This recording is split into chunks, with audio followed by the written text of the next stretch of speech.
This is an audiobook reading of Sparkyl's pamphlet on organizing, Where to Begin When We Already Started, Revisionism and Organizational Strategy, published by Sparkyl in March 2026. Half of the pamphlet is the main text just named, and the other half is an appendix titled Prominent Revisionist Trends. We'll be reading both in this audiobook. Sparkyl is also on Instagram, TikTok, Substack, and RedNote at SparkylMag, and runs the Reddit sub Our Modern Marxism. To further Marxist theory and education, as well as to support us and our contributors, please follow our socials and become a patron at patreon.com/Sparkyl, where we have multiple payment tiers available. That's patreon.com/SparkYL. Again, this is Where to Begin When We Already Started, Revisionism and Organizational Strategy. It's an original Marxist pamphlet available for free on our Patreon, and we even have downloadable PDF and MP3 versions for any interested. Okay, now to the text. Introduction. The importance of theory and ideological work. It begins with a quote from Lenin. Quote, "Without revolutionary theory, there can be no revolutionary movement. This idea cannot be insisted upon too strongly at a time when the fashionable preaching of opportunism goes hand in hand with an infatuation for the narrowest forms of practical activity." End quote. And that's from Lenin's What is to be Done from 1902. And this is the start of the Sparkyl text. Lenin's words written over 100 years ago ring true now, in our own time. Opportunism is fashionable, and the majority of communists today sideline their theoretical development in favor for what is popular, jumping into the spontaneous pot of leftist organizations and debasing themselves with what Lenin called the, quote, narrowest forms of practical activity, end quote. What are some of these forms today?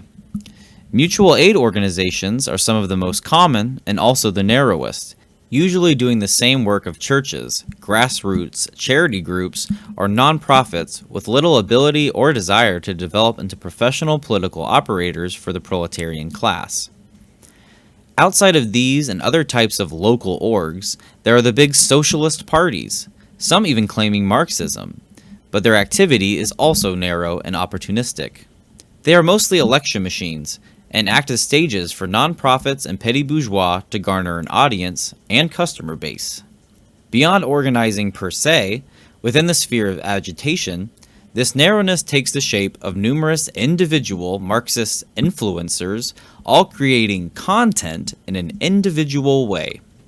In their disorganized state, none of the Marxists involved in the narrow activities mentioned above will ever be able to spread Marxism efficiently or achieve any real political goals. This is a lesson they need to understand, and quickly.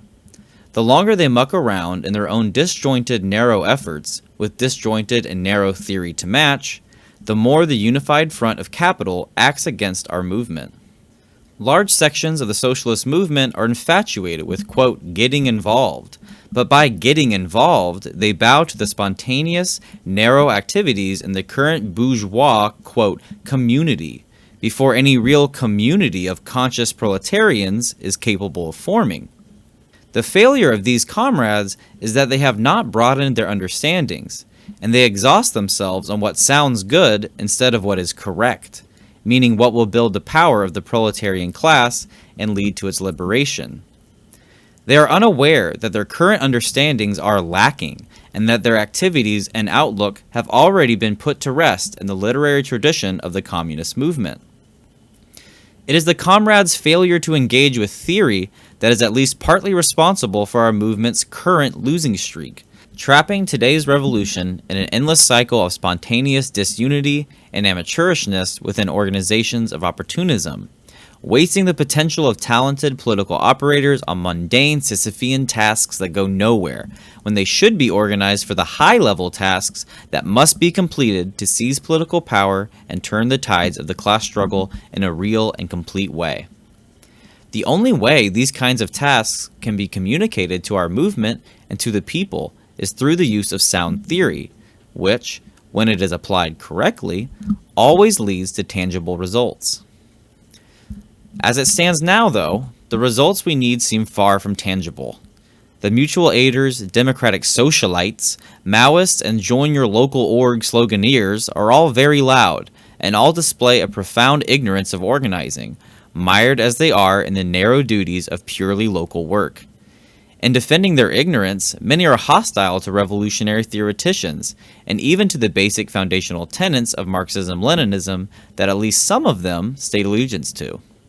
Butthurt, they repeat the same old anti-intellectual sentiment against theory that the revisionist newspaper of Lenin's time, Рабочее Дело, threw at the Bolsheviks more than 100 years ago. They misused Marx's quote from his critique of the Gotha program to justify their own ignorance of theory, saying, quote, "Every step of real movement is more important than a dozen programs," end quote. What did Lenin say to these Marxists who hold their nose up at theory? He wrote, quote, "To repeat these words in a period of theoretical disorder is like wishing mourners at a funeral many happy returns of the day.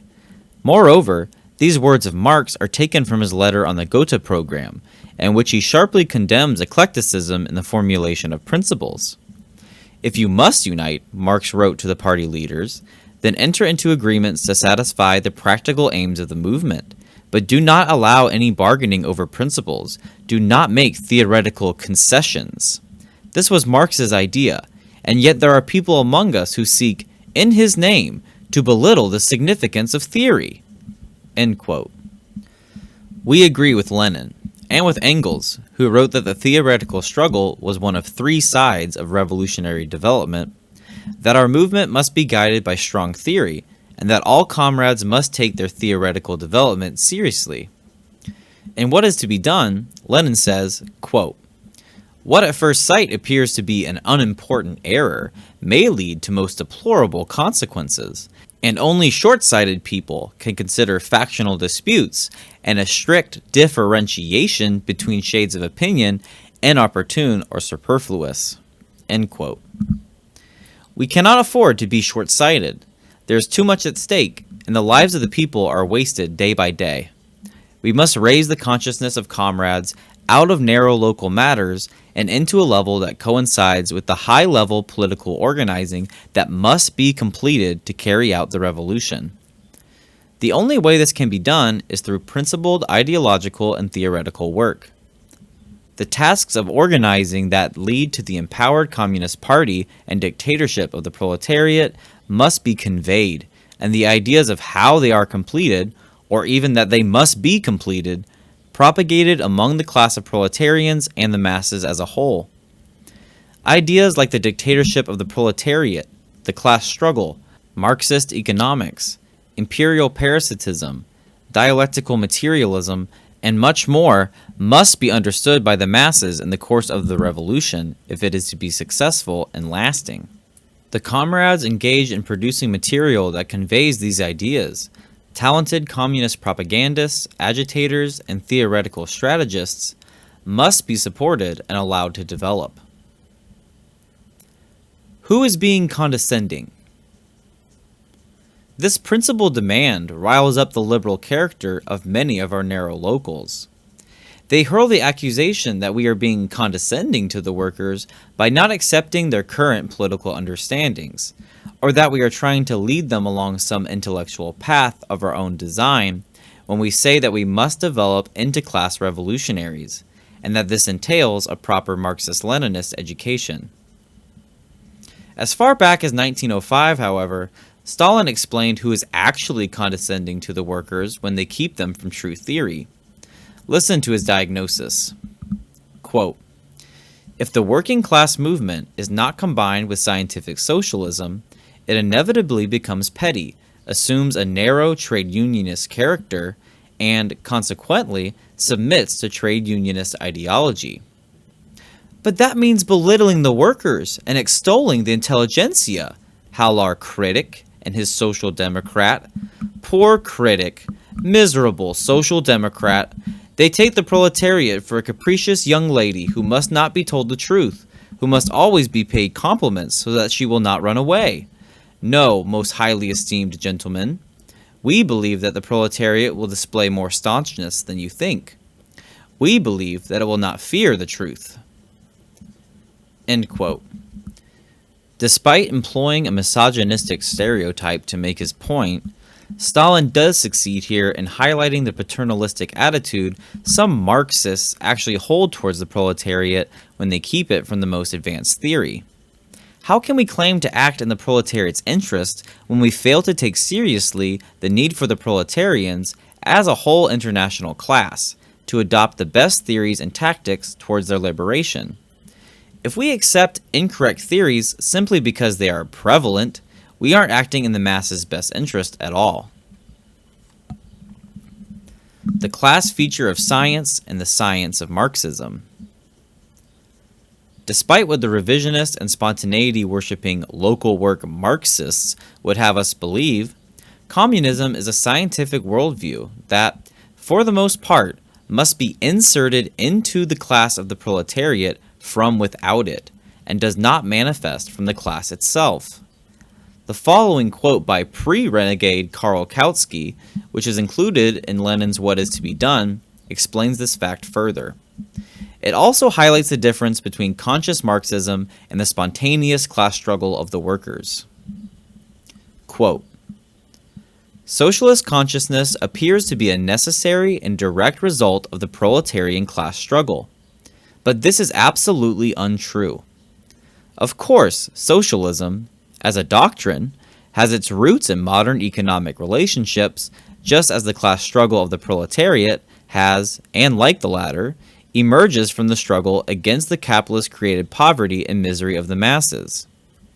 But socialism and the class struggle arise side by side, and not one out of the other. Each arises under different conditions. Modern socialist consciousness can arise only on the basis of profound scientific knowledge.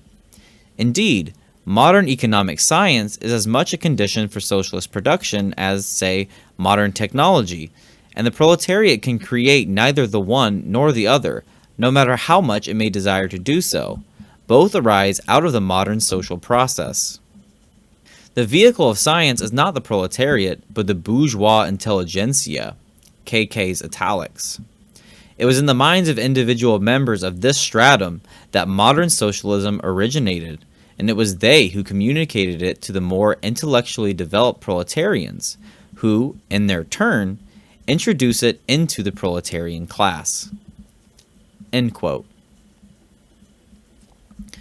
Because of this fact, it is the more privileged strata who take on the ideological work of the revolution in the pre-revolutionary or early revolutionary period.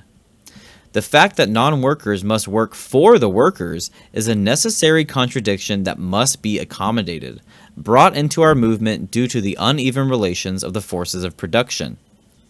The science of socialism cannot excuse itself from the historical materialist fact that all science, as we know it, has its birthplace in the halls of the higher classes. Marx was not a proletarian, and neither was Engels. From an individual class standpoint, they were both clearly social parasites benefiting from the collective labor of the working class, and were very much aware of this. But it was partly this parasitism which allowed them the ability to carry out their vital work for the proletariat, work that culminated in scientific socialism and the ideology of the working class, Marxist communism. Under the domination of the capitalists and their society, Marxism remains an intellectual artifact, and a proletarian may be the best Marxist that they can be in their oppressed capacity, but in their oppressed capacity, they generally lack the time, social connections, and material ability to learn Marxism on their own, not to mention perform professional revolutionary Marxist work at any real capacity. Stalin remarks on precisely this fact in the same pamphlet of his we quoted previously. Quote, "It is said that in some countries, the working class itself worked out the socialist ideology, scientific socialism, and will itself work it out in other countries too, and that therefore it is unnecessary to introduce socialist consciousness into the working class movement from without. But this is a profound mistake. To be able to work out the theory of scientific socialism, one must stand at the head of science. One must be armed with scientific knowledge and be able to deeply investigate the laws of historical development. But the working class, while it remains a working class, is unable to stand in the van of science, to advance it and investigate scientifically the laws of history. It lacks both the time and the means for that." End quote.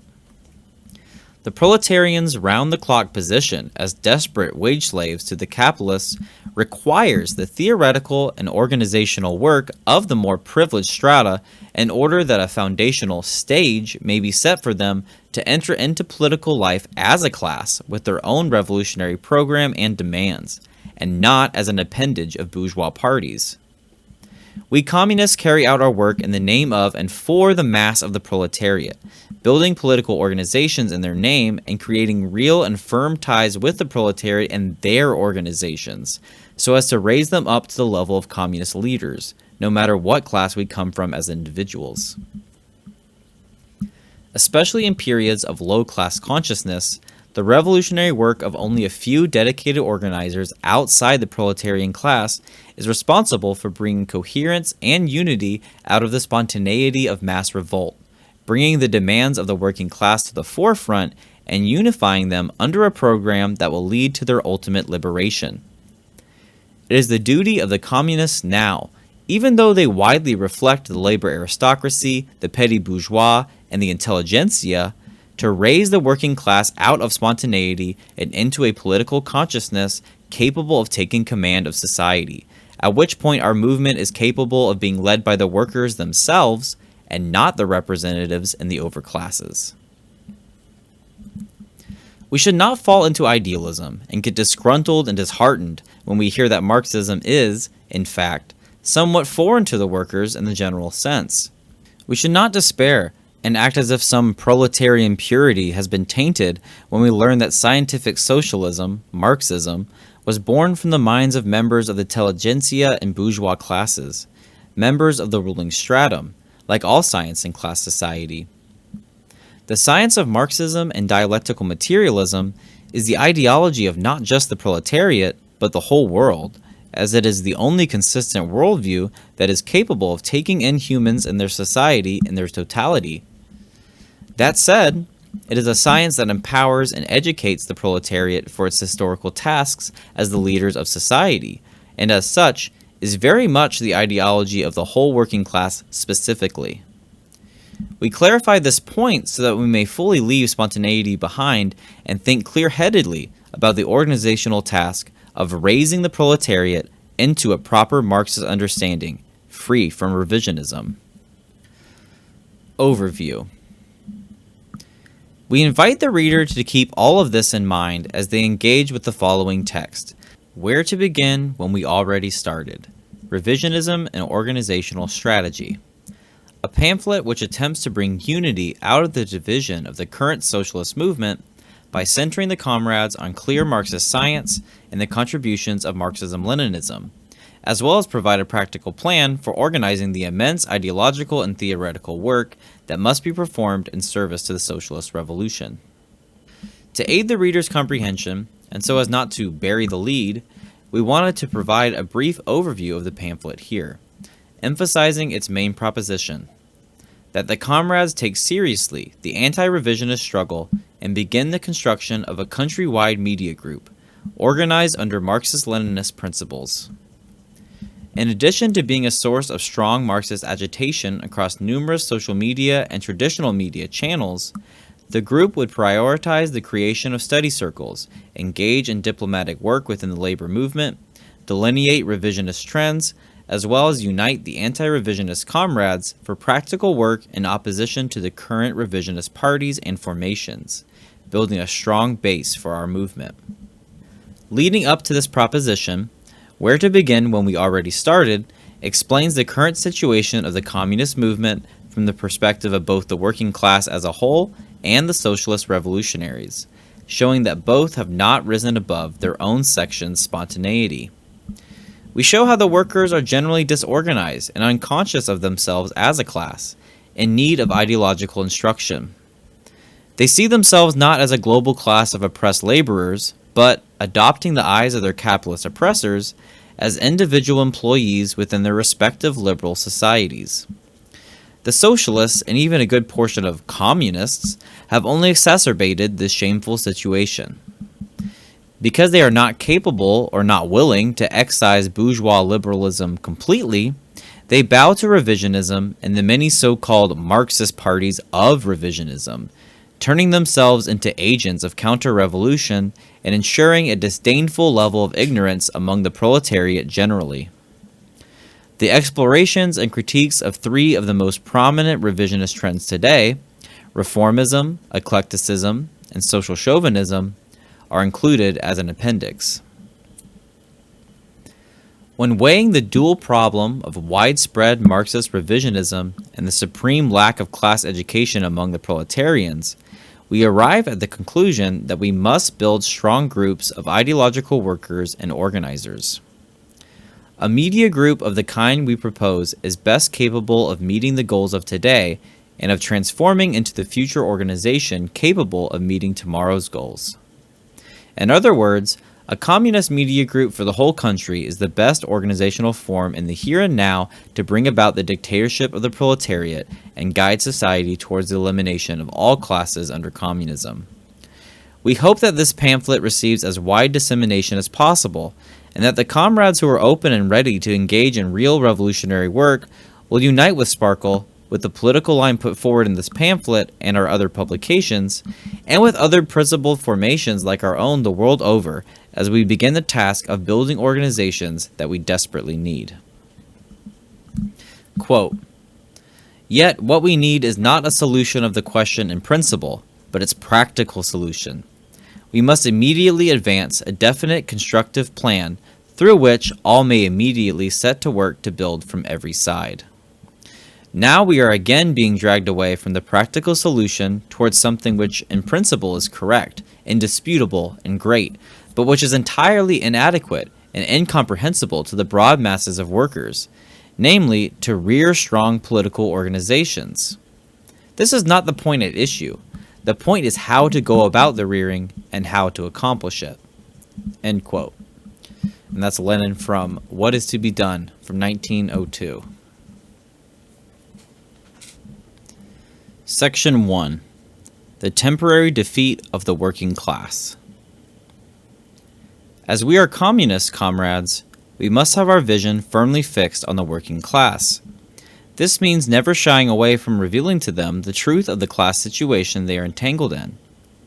In case anyone is confused on this point, capitalism is still the dominant mode of production, and the real situation for every worker in the whole world, generally speaking, is that they are in the exact same class position they were in when Marx first formed his theories, dominated by the capitalist owners. This is the same situation they have been in since capitalism's inception, and it is the same situation they are in now. We should always remind ourselves of the dialectical truth that follows from this situation, a truth that is intimately important for any practical revolutionary. This truth is that, because of the violence involved in their oppressive station, the workers, historically and in the final view, cannot take this slavish position sitting down. Rather, both history and the current relations of production show that they will frequently enter periods of revolt. This is the case with the lower classes in any class society. In the previous epoch of production, feudalism, the peasants, crushed by the feudal lords, frequently found ways to resist this oppression, and would often spring up against their masters in various ways.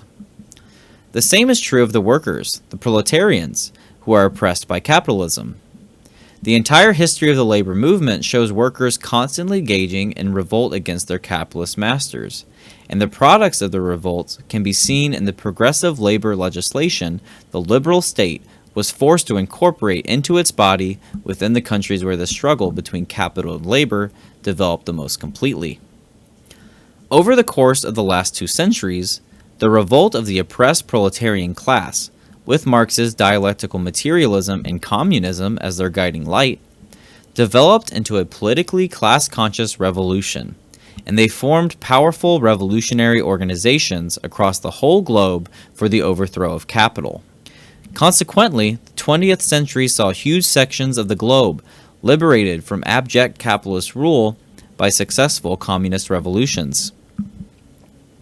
These revolutions made real theoretical and material gains towards the socialist mode of production within their respective societies, and were supported by the masses of workers, a fact that raised the workers out of ignorance and into class consciousness, where, through the guiding hand of the Communist Party, they became capable political operators for their class and for the revolution generally. Unfortunately, the international communist movement that spearheaded and brought unity to this revolution of the proletariat is, today, in a state of temporary defeat, forced to reevaluate its strategies and reorganize its fighters from a state of powerlessness and disorganization. The reasons for this temporary defeat are many and beyond the scope of this pamphlet, but we all must look soberly at the fact that the powers of global capital, along with their ideological weapon of revisionism, have certainly won over for the time being. In the past, when the communist movement was strong, the revolutionary working class posed a real threat to the capitalist owners, and not just those within one country or even a few countries, but worldwide. As such, the communist states and projects that came from the movement were always under immense pressure from the powers of global capital, from the powers of counter-revolution. Ultimately, the socialist economies and empowered communist parties in Eastern Europe and China succumbed to this pressure, abandoning the workers and the development of socialism as they gave way to the rule of capital. Openly in the country modern-day Russia inherited from the Soviet Union, and still concealed, for now, behind a Marxian facade in the revisionist communist country the Dengist instituted in modern China. Now, there is no country which has adopted the dictatorship of the proletariat, and our movement has no conscious vanguard. This fact signifies, admittedly, a momentous step backwards in the revolution compared to only a few generations ago. As a response to the void created by the absence of strong communist organization, bourgeois ideas and bourgeois organizations for the workers have proliferated unchallenged, with many proletarians, again, taking on the missions of their capitalist masters with a kind of dogmatic religiosity. Regrettably, the present situation for the proletarians globally can be defined by this putrid wallowing in bourgeois philosophy, with their class displaying the low level of class consciousness that results from such. There are many workers, but you will not often find them as workers, but as disorganized, isolated, and individualist-minded employees, blending in seamlessly with the liberal masses of society. Shamefully, many of them think their low status is only temporary, and that high wages and stability are just around life's bend so long as they stay focused on their toils as wage slaves. This is especially the case in the leading imperial countries, where the workers, through their adjacency to the highest levels of the bourgeoisie, suffer from parasitism, abandoning working class ideology and adopting bourgeois ideology more thoroughly as a result. Labor consciousness has fallen away, as well as any real sentiment that acknowledges the need for labor to struggle against owners as a class at all. Class analysis in general has even become rare, even among the intelligentsia, while political radicals are mostly content to raise spontaneity into a science, disjointedly casting up the never-ending pit of non-class national and social antagonisms, spurred on by academia and their very class-phobic capitalist handlers. Additionally, the political labor movement everywhere, that is, the labor parties, has lost its connection to the politics of actual laborers. Even the socialist parties, and there are more of these within a country sometimes than there are of even labor parties, have been defanged by so-called democratic socialism, and are cozy with the owning class, preaching reformism and revisionist Marxist trends that were laid to rest 100 years ago as if they are cutting-edge thought. As is plain to see, the proletariat has no current political outlet for its frustration and revolutionary aspirations. Just read these words of Stalin's, which describes a proletariat quite different from our own, one that is ready, willing, and able to take on the tasks that coincide with the revolution. Quote, "The proletariat has also a number of other organizations, without which it cannot wage a successful struggle against capital. Trade unions, cooperatives, factory organizations, parliamentary groups, non-party women's associations, the press, cultural and educational organizations, youth leagues, revolutionary fighting organizations in times of open revolutionary action, Soviets of deputies as a form of state organization, if the proletariat is in power, etc. The overwhelming majority of these organizations are non-party, and only some of them adhere directly to the party or constitute offshoots from it. All these organizations, under certain conditions, are absolutely necessary for the working class, for without them it would be impossible to consolidate the class positions of the proletariat in the diverse spheres of struggle. For without them, it would be impossible to steel the proletariat as the force whose mission it is to replace the bourgeois order by the socialist order." End quote. These organizations of the proletarian class, organizations, quote, "without which it cannot wage a successful struggle against capital," end quote, are virtually absent today, especially in the developed imperial countries. Even the mainstay organizations of the working class, the unions, where they exist at all, are labor aristocratic appendages of the capitalists and their state, and can't be said to possess the kind of class-conscious proletarian character we need at all. In the United States, the rate of union participation is abysmally low, on a marked decline, sitting at only 9.9% in 2024. This is due to many reasons, both political and economic. As a country founded by bourgeois plantation owners, capitalist philosophy is firmly entrenched within American society, and with this entrenchment of the bourgeois worldview comes also the complete demonization of labor solidarity, and especially communism. The very recent history of the country shows the United States spearheading a global anti-communist crusade, intervening in Vietnam, Korea, Nicaragua, Cuba, Chile, and many other countries to prop up pro-capitalist leaders and parties and eliminate socialist agitators and political operators. Additionally, the U.S. is still the leading capitalist imperialist country, with its bourgeoisie stretching their capital all across the globe in international investments at a higher rate than the bourgeoisie of any other country, meaning U.S. bourgeoisie have the ability to propagate anti-communism extremely efficiently across the whole world, not least of which in their own country. It is no understatement, however, to say that this is not a situation specific to the United States. The workers are supremely disorganized and unconscious everywhere. When it comes to their organizations, which we can use to test their level of class development, either they have hardly any, like within the U.S., or they have been granted them by the capitalist authorities, the country dominated by state-approved unions, which are more like corrals, keeping the proletariat contained and aligned with the state and interests of the capitalist class than they are organizations of the working class. Because there are few practical formations for labor, there are also few appropriate outlets for our own revolutionary efforts towards labor as labor. The kind of international proletarian class consciousness that cuts through bad trends, supports the organization of labor, and builds towards the goals of the socialist movement was promoted by the powerful unities of Communist Party administrators, proletarians, and peasants that made up the ruling sections of both the Soviet Union and the People's Republic of China in a previous period of history. But now, in no small way due to the defeat of these once strong vanguards of the proletarian revolution, the global working class has been tucked back into sleep. While we stare defeat square in the face for now, still, the dialectics of history prove that the laboring class is always on the move, and that will begin to struggle again, and soon, as itself, that is, as its own class, with its own aims and politics. When it does, the workers will begin to understand, and will be put on the path of actually understanding themselves as the revolutionary leaders of the next era of production, the socialist one. Even before this understanding is grasped, they will build again, among themselves and for their class, the kind of needed organization Stalin speaks of, putting forward radical demands as a class in the process.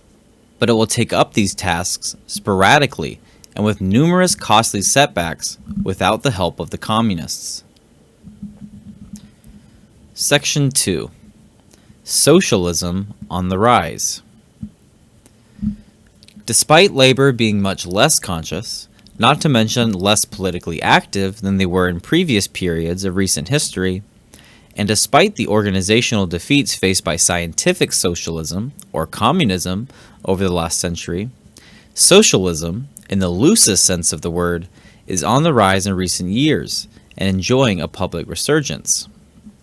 An NBC poll of 1,000 U.S. registered voters showed a marked decline in the positive opinions of capitalism over the course of 2018 to 2025, while a Gallup poll found that Democrats who viewed socialism positively grew from 50% to 66% between 2010 and 2019.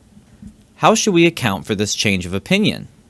Our society's view towards the general idea of socialism has shifted positively because there has been no answer to the many contradictions plaguing capitalist society.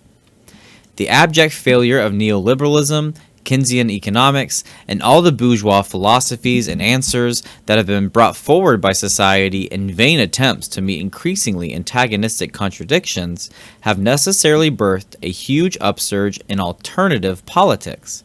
And with this, there's understandably been an upsurge in loose socialistic political ideas among the masses broadly. Discontent among the masses is only growing, and favorable ideas of socialism are growing along with it, which is only natural, as socialism sets itself opposite the status quo capitalist order. With the growth of political radicals and the prevalence of protests, political actions, and socialistic ideas among the masses, so too grow the socialistic parties. Despite being an open electoral arm of the U.S. Democrats, in November of last year, the country's largest so-called socialist party, the Democratic Socialists of America, DSA, announced that they had reached 90,000 members. Last December, riding the energy of their golden child Mamdani's NYC mayoral win, more than 100 of their supposed elected socialists headlined a conference in New Orleans titled How We Win.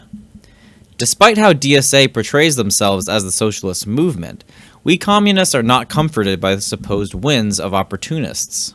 We know that the socialistic ideas spurring on this latest growth of the left are not correct ideas that can move the socialist revolution forward, theories based in principled Marxist dialectical materialism.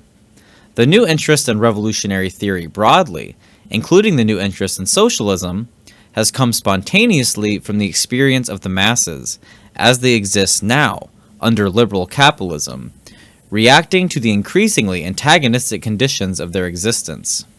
These antagonisms have sharpened dramatically in recent years, and with the governments of the world tied more to the motives of capital than ever before in history, entirely unable to practically solve any of the problems plaguing the people, new sections of society have stepped forward with their answers. The necessity of change is being understood by more and more people, explaining the current confusion in politics generally, the whiplash between many different voices and opinions, which has also infiltrated the field of socialism and the left.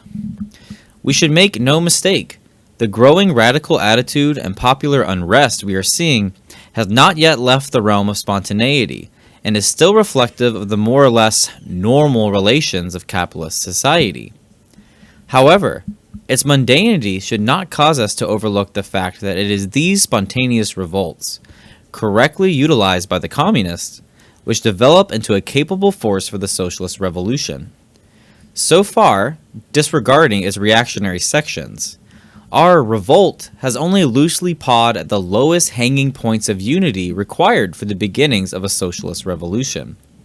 Anti-fascism and a naive idea of anti-capitalism are the only real slogans that have taken hold widely, and the sloganeers themselves are generally involved in bourgeois formations. The masses and the socialists with them are still mired in the spontaneity of liberal society, dominated by the bourgeoisie, who generally avoid speaking of Marx and genuine proletarian power at all costs, and the revolt has not been allowed to develop intellectually into class consciousness. The ruling class has been allowed to dupe the people in such a way due to the lack of communist organizing, forming all kinds of anti-communist, revisionist, and radical non-class organizations unopposed, and funneling what should be the revolutionary mass fervor that leads to their overthrow into safe, manageable, and divided organizations of liberal reformism.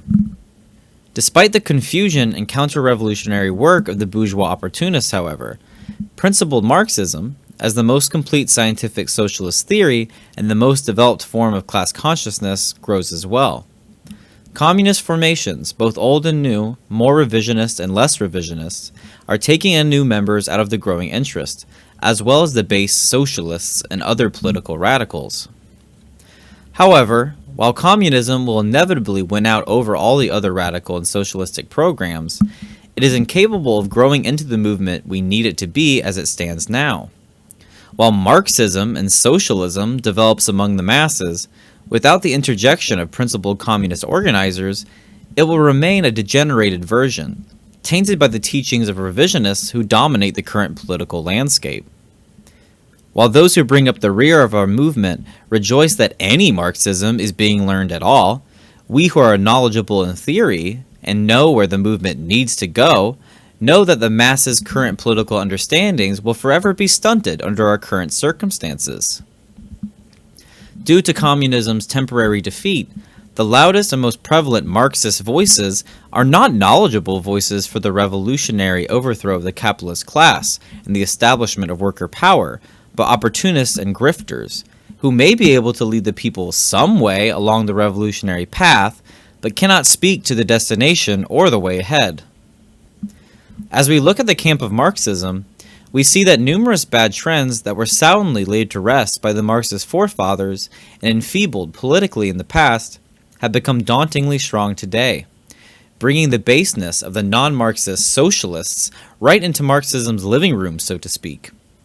Many Marxists who should be well-read in theory, knowledgeable, and above such amateurishness fall for the clever way the new opportunists resurrect and mystify these old, tired, revisionist theories, and we have not yet seen a firm enough section capable of extended struggle against them.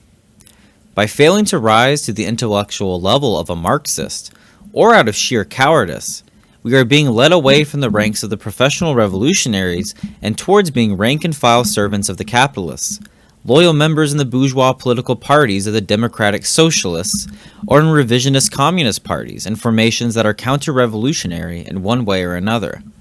This situation cannot continue, and we have to stop acting like the workers are as bullheadedly dumb as some Marxists, and are even capable of allying with a communism that has butchered itself out of revolution and working class theory and into whatever the revisionist bourgeois leaders want it to be. If we are communists, we must struggle for the proletarian class and against the class of the bourgeoisie. This means to uphold true communist theory and the advancements made by Leninism, no matter how unpopular it may be at the time. We do this because, as materialists and scientific socialists, we understand that revolution is a material process, and that it requires a material methodology. This methodology is Marxist theory, particularly the worldview of dialectical materialism and the tenets of Marxism-Leninism, and we do no one a service when we distance ourselves from, or otherwise obscure, this fact. It is of vital and primary importance that we counter all the bad ideas that pass as principled Marxism today, engaging in a broad struggle against every manifestation of revisionism. In order that we can struggle effectively against it, we should understand revisionism thoroughly. Section 3. The general character of revisionism. What is revisionism? Revisionism is a form of opportunism. Opportunism that wears the clothes of principled Marxism while actually acting against it. What is opportunism? Opportunism is the distortion, sidelining, or complete liquidating of a movement by its own supposed proponents for individualist reasons or personal gain. Regarding the movement of socialism, opportunists are political actors who sell out the workers in favor of the bourgeoisie, either through their own duplicitousness, ignorance, or cowardice.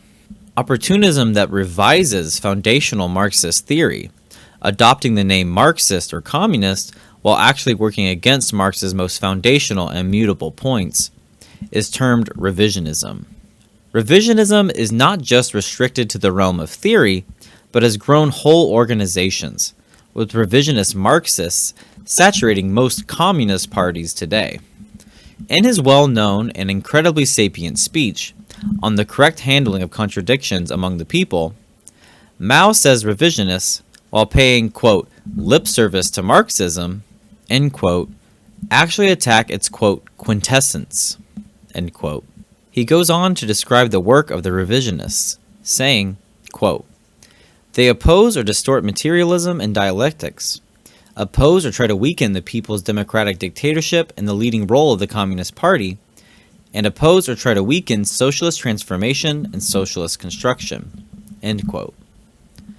Mao was a follower of Lenin, and his own understanding of revisionism was aligned with Lenin's brilliant works on the topic from decades earlier. Applying his strong grasp of dialectical materialism, Lenin thoroughly critiqued revisionism in the early 1900s, delineating true Marxism from several of revisionism's particular forms, making him an expert that should be thoroughly studied if we are to understand revisionism today.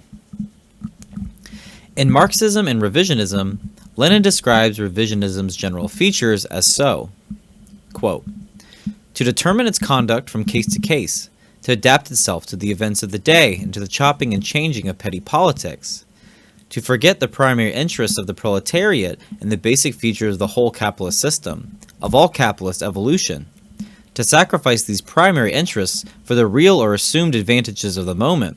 Such is the policy of revisionism. And it patently follows from the very nature of this policy that it may assume an infinite variety of forms, and that every more or less new question, every more or less unexpected and unforeseen turn of events, even though it changed the basic line of development only to an insignificant degree and only for the briefest period, will always inevitably give rise to one variety of revisionism or another. End quote. Many revisionists believe they are being practical.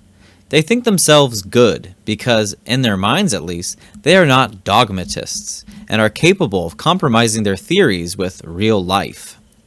In actual real life, however, they, to slightly paraphrase Lenin, sacrifice the primary interests of the proletariat for the real or assumed advantages of the moment. This is a terrible thing to do. To sacrifice the interests of the proletariat is to side with the bourgeoisie, since there is no valid new or updated strategy for the revolution outside the conflict of these two great classes. In what is to be done, Lenin says, quote, there can be no talk of an independent ideology formulated by the working masses themselves in the process of their movement. The only choice is either bourgeois or socialist ideology. There is no middle course, for mankind has not created a third ideology, and moreover, in a society torn by class antagonisms, there can never be a non-class or an above-class ideology. Hence, to belittle the socialist ideology in any way, to turn aside from it in the slightest degree, means to strengthen bourgeois ideology. End quote. Socialism necessarily implies the best and most developed theories and tactics in support of the class of the proletariat, meaning communism and the scientific socialist method taken up in the contributions of dialectical materialists like Marx, Engels, Lenin, Stalin, and Mao, which is not dogma, but a method of analyzing the world through material classes and their dialectical relations to the productive forces. The masses, and especially the proletarian class, need to adopt the only scientific socialist method, Marxist-Leninist dialectical materialism, so that they can correctly delineate trends that benefit the capitalist class from those that benefit the proletariat, and make appropriate tactical decisions towards the latter, understanding that each decision they make spirals out into many dialectical consequences. The only way for any real progress to be made by humankind under our epoch of production is to struggle through the conflict between the bourgeoisie and the proletariat on the side of the proletariat. To understand this fact and to struggle against contrary ideas is to uphold materialist dialectics and to understand the foundational point of the communist worldview. This is what it means to be dialectical materialists, comrades. All flavors of revisionism sideline dialectical materialism and principled class theory for the real or assumed advantages of the moment, which amounts to nothing less than liquidating the movement at its most important foundations. Section 4. The historical development of revisionism. How did revisionism develop, and how does it come to be within our movement? In Marxism and Revisionism, Lenin talks about revisionism's inevitability and answers the latter half of this question as so. Quote, "Wherein lies its inevitability in capitalist society? Why is it more profound than the differences of national peculiarities and of degrees of capitalist development? Because in every capitalist country, side by side with the proletariat, there are always broad strata of the petty bourgeoisie, small proprietors. Capitalism arose and is constantly arising out of small production. A number of new middle strata are inevitably brought into existence again and again by capitalism. Appendages to the factory, work at home, small workshops scattered all over the country to meet the requirements of big industries, such as the bicycle and automobile industries, etc. These new small producers are just as inevitably being cast again into the ranks of the proletariat. It is quite natural that the petty bourgeois world outlook should again and again crop up in the ranks of the broad workers' parties. It is quite natural that this should be so, and always will be so, right up to the changes of fortune that will take place in the proletarian revolution. For it would be a profound mistake to think that the complete proletarization of the majority of the population is essential for bringing about such a revolution." End quote. Here, Lenin explains how revisionism inevitably infiltrates the communist movement because of the workers' adjacency to the bourgeois classes. The individual petty bourgeois who adopt socialism or Marxism often view our movement through their petty bourgeois lens. In large part due to their capital, they are able to saturate their bad theories throughout all of society, and, with the low level of both class-conscious workers and effective communist organizers typical of our time, at a greater rate than the principal Marxists and the proletarians.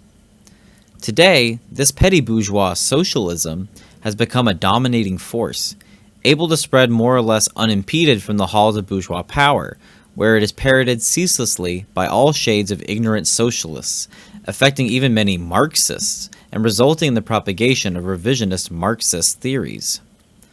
But revisionism is nothing new, and, even while it must be viciously struggled against, signifies to the enormous clarity of the Marxist worldview. Lenin places Marxist revisionism as originating from the theoretical victory of Marxism during the years of 1872 to 1904, when Marxism was spreading throughout the masses, dominating the other socialist ideas, and birthing all kinds of revolutionary organizations in its name. Lenin explains this in his article, The Historical Destiny of Karl Marx. Quote, "The dialectics of history were such that the theoretical victory of Marxism compelled its enemies to disguise themselves as Marxists. Liberalism, rotten within, tried to revive itself in the form of socialist opportunism." End quote. Liberal opportunism had disguised itself under the banner of the utopian socialists or bourgeois reformers in Marxism's infancy. But, as Marxism developed and began to dominate the political landscape, its disguise changed and became Marxist, became revisionist, in order to propagate its ideas, expressing the same bourgeois worldview it always had, but via new Marxist channels, as Lenin explains in Marxism and Revisionism. Quote, "But after Marxism had ousted all the more or less integral doctrines hostile to it, the tendencies expressed in those doctrines began to seek other channels. The forms and causes of the struggle changed, but the struggle continued, and the second half-century of the existence of Marxism began, in the 90s, with the struggle of a trend hostile to Marxism within Marxism itself." End quote. The inherent hypocritical nature of revisionism, the fact that very un-Marxist theories are posited by supposed Marxists, is ultimately a sign of the correctness and power of Marxism. An admittance of its philosophical clarity is international character, and its ability to serve as the vehicle for political action on the part of all oppressed people. Even the most infamous form of reaction and barefaced capitalist power, Nazism, had to crudely ape the Marxists and disguise itself as socialism, National Socialism, in order to propagate itself to the workers of Germany in the 1930s and 40s, opportunistically riding the waves of popular socialist political excitement that sprang from the success of Bolshevism. Our enemies would not have to disguise themselves in our camp if our camp was not a powerful force against them. However, we can't let this fact go to our heads and distract us from the depressing truth that, at our current time, the revisionists are winning. To make matters worse, the Pandora's box of non-Marxist and even non-class socialism has been opened, making worn-out and unscientific socialist trends prominent again. This is decidedly a revolutionary step backwards compared to decades earlier, when communism was the dominant trend within socialism. To illustrate this step backward, let's look at the following statement Lenin made in 1908, which should astound anyone remotely familiar with the modern socialist movement. He said that, quote, pre-Marxist socialism has been defeated, end quote, and that it was now, quote, continuing the struggle, no longer on its own independent ground, but on the general ground of Marxism as revisionism, end quote. Today, the ground of Marxism is still inundated with revision, but to make matters worse, we can no longer say that, quote, pre-Marxist socialism, end quote, has been defeated. However, we can take solace in the fact that it has already received its mortal blows. Opportunism and ignorance take on new clothes, yes, but these bad trends, dead even as they walk among us in great numbers, like zombies, are weak and unstable, and each will fall as zombies do too, by a concerted blow at their heads. We are living in a geriatric, rapidly expiring capitalism, one that has been mercilessly critiqued since the beginnings of its existence, and, for almost 200 years, has been under near constant assault by class-conscious communist forces engaged in struggle. These forces have made immense victories on all fronts. Their struggle and the victories gained, especially on the ideological front, are chronicled in the theories and writings of the communist revolutionaries, specifically Marx, Engels, Lenin, Stalin, and Mao. Revisionism and pre-Marxist socialism threaten us with renewed force today, but we have only to remind the Marxists to redouble their intellectual efforts and get good at theory. The vast majority of the misunderstandings, mystifications, or blatant opportunist ideas that constitute revisionism and the ideological foundations of revisionist formations today are not new, but previously eradicated failed theories that are laid to rest within the literary tradition of our movement. We only need to learn the teachings of our predecessors, and we are well on our way to becoming capable fighters against revisionism today. Section 5. The immediate importance of the anti-revisionist struggle. Why must we be capable fighters against revisionism?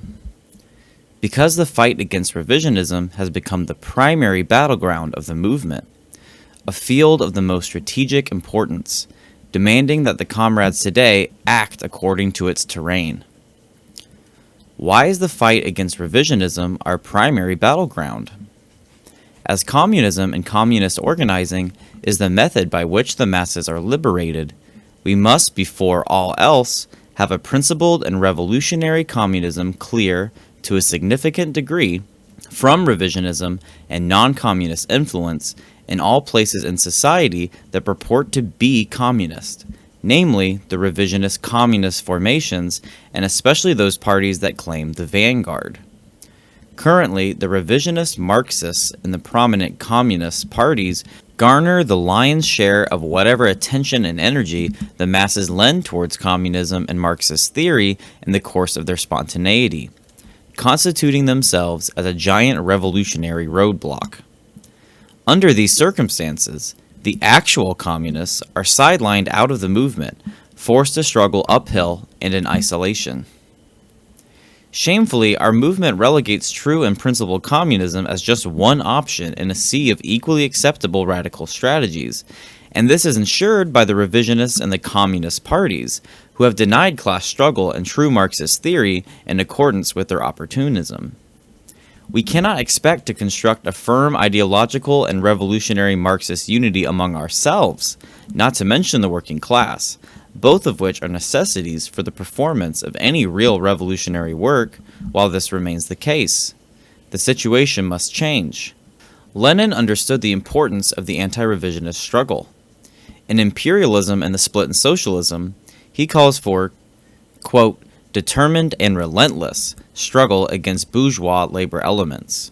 Quote, the fact is that bourgeois labor parties, as a political phenomenon, have already been formed in all the foremost capitalist countries, and that unless a determined and relentless struggle is waged all along the line against these parties, or groups, trends, etc., it is all the same.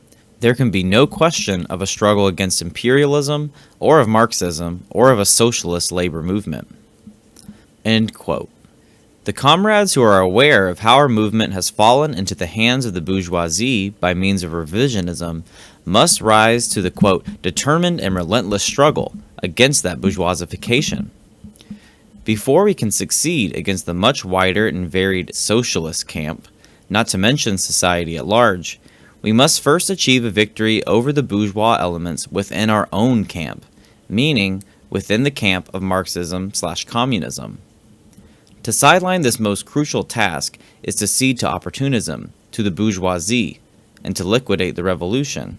More than 100 years ago, Lenin wrote, quote, unity with opportunism means unity between the proletariat and its national bourgeoisie, i.e. submission to the latter, a split in the international revolutionary working class. We do not say that an immediate split with the opportunists in all countries is desirable or even possible at present. We do say that such a split has come to a head, that it has become inevitable, is progressive in nature, and necessary to the revolutionary struggle of the proletariat, and that history, having turned away from peaceful capitalism towards imperialism, has thereby turned towards such a split. End quote. In this passage, Lenin speaks to the anti-revisionist task that, in our present day, is long overdue. The dialectical movement of history, the peaks and valleys of revolutionary progress put to words by Lenin, acknowledges that a split with the opportunists is inevitable, and communists today must uphold the truth of that inevitability. Section 6. The Dual Problem. While the anti-revisionist struggle is the primary battleground, we can clearly see the problem facing our movement as a dual-sided problem, each part reinforcing the other, that must be tackled simultaneously. The first side of the problem is the revisionist problem, high levels of Marxist revisionism within our movement. These bourgeois theories fuel the second side of the problem, low worker consciousness, which itself creates an audience for the opportunism of the revisionists, thus perpetuating the loop. When we correctly solve both sides of this problem, when we actively work to combat revisionism and raise worker consciousness, we will have eliminated the biggest roadblocks to our movement and created fertile ground for it to progress. Without this foundation, it is impossible for a true socialist movement to develop and achieve victory. Achieving victory over Marxist revisionism and the raising of worker consciousness are vital practical tasks, not jobs that can be left up to some invisible hand of history. Without class consciousness, we have no revolutionary proletarian class, and it is impossible to have a revolutionary proletarian class while Marxism, the vehicle for bringing revolutionary class consciousness to the workers, is infected with counter-revolutionary revisionism. To neglect either part of our dual problem, or to neglect the practical tasks that flow from this problem, namely the work of class education/agitation and the enter-Marxist anti-revisionist struggle, is to fail spectacularly as communists. Faced with the urgent need to take on both firm anti-revisionism work and propagate Marxism among the working class as well as the masses at large, we must build for ourselves as soon as possible an organization that is capable of uniting the non-revisionist Marxist element, immediately putting it to work at appropriate tasks that lead to the solving of our movement's dual problem, creating the necessary foundation for socialism's development. Section 7. A countrywide media group. What kind of organization is capable of doing this? Since the majority of socialist and even communist parties today are cozy with the revisionists, if not dominated by them, it is safe to assume that we cannot expect any of the currently dominant communist parties to be this organization. These parties are, in fact, one of the primary stages of the anti-revisionist struggle, and our movement requires an organization outside these current establishments in order that the struggle may be planned and carried out effectively. Does that mean we found a new communist party? No. Such an action does not practically answer the problem of low worker consciousness. As we mentioned earlier, the workers on the whole are not political, meaning they are not conscious of themselves as a class and are not capable of a party as they are now, making any communist party that exists currently a proletarian party with no proletarians, adventurous endeavors that have left the class of the proletariat behind, which explains also their revisionism. A party, now, even one founded in strong anti-revisionism and possessing a sound political line, would be incapable of bridging the gap between communism and the working class. Quote, "The party must direct the struggle of the proletariat," end quote, as Stalin says in the Foundations of Leninism.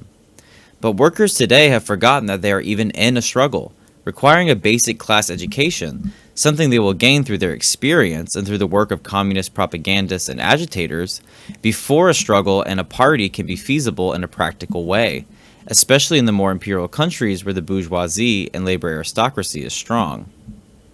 The fact is, the current communist parties are taking the place of the Communist Party, confining our would-be comrades and funneling the masses' interest in revolution and socialism into themselves, where that interest can be liquidated along bourgeois lines.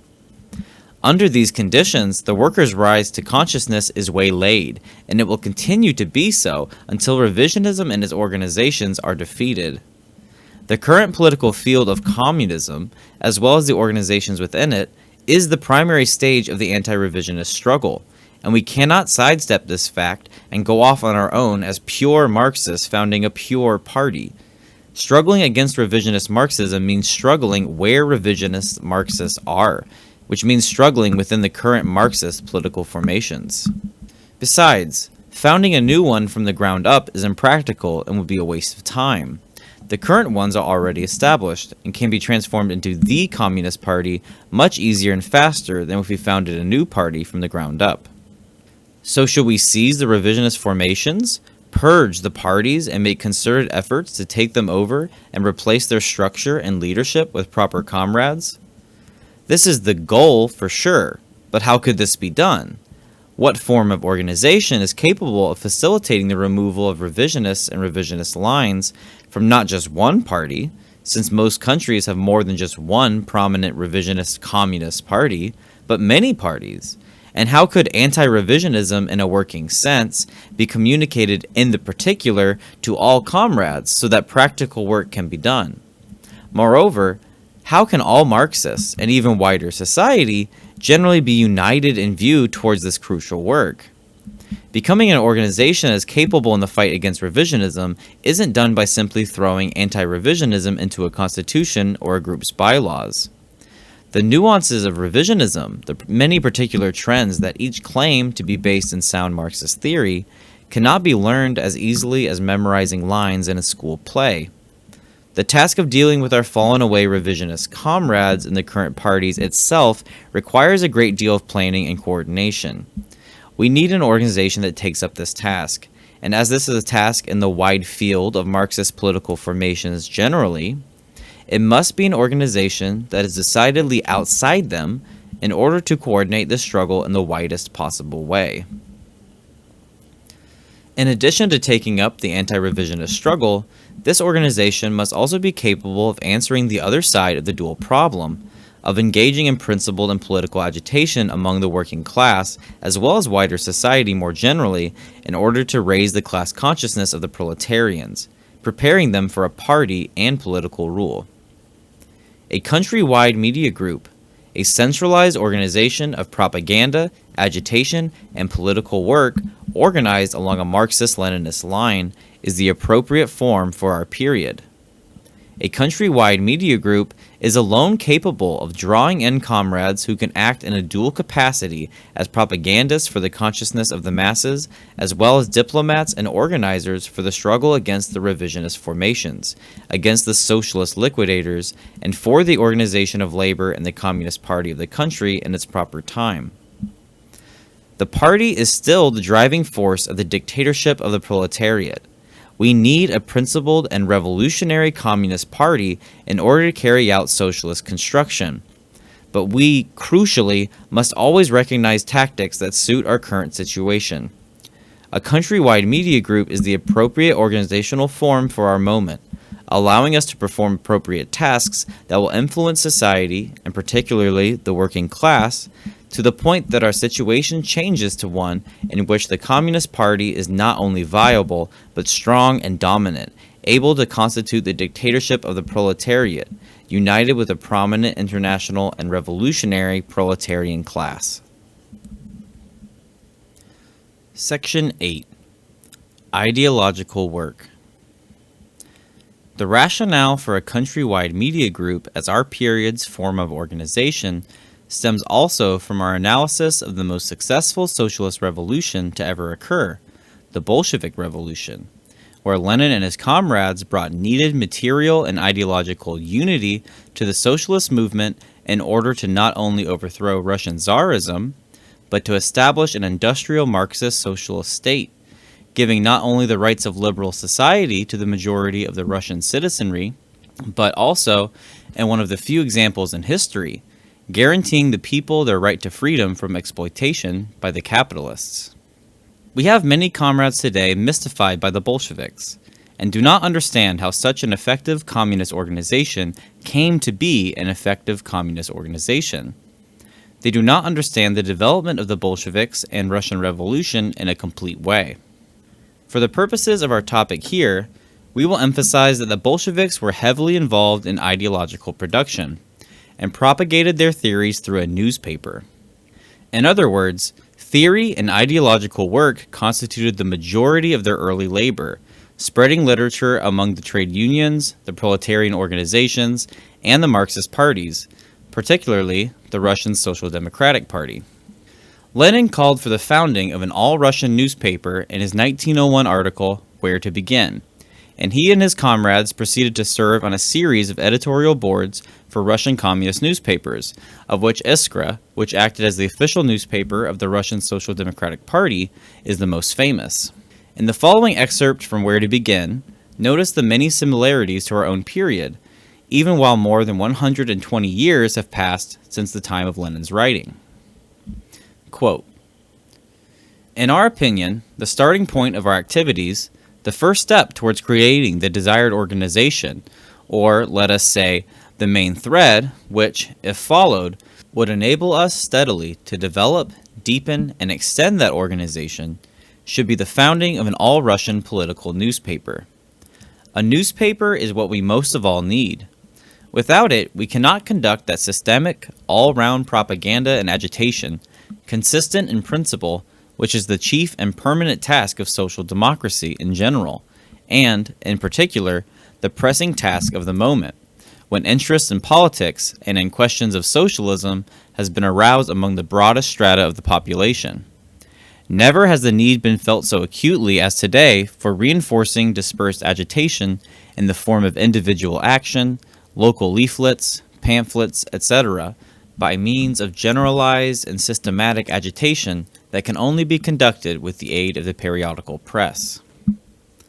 If we fail, and as long as we fail, to combine our efforts to influence the people and the government by means of the printed word, it will be utopian to think of combining other means, more complex, more difficult, but also more decisive, for exerting influence. Our movement suffers in the first place, ideologically, as well as in practical and organizational respects, from its state of fragmentation, from the almost complete immersion of the overwhelming majority of social democrats and local work, which narrows their outlook, the scope of their activities, and their skill in the maintenance of secrecy and their preparedness."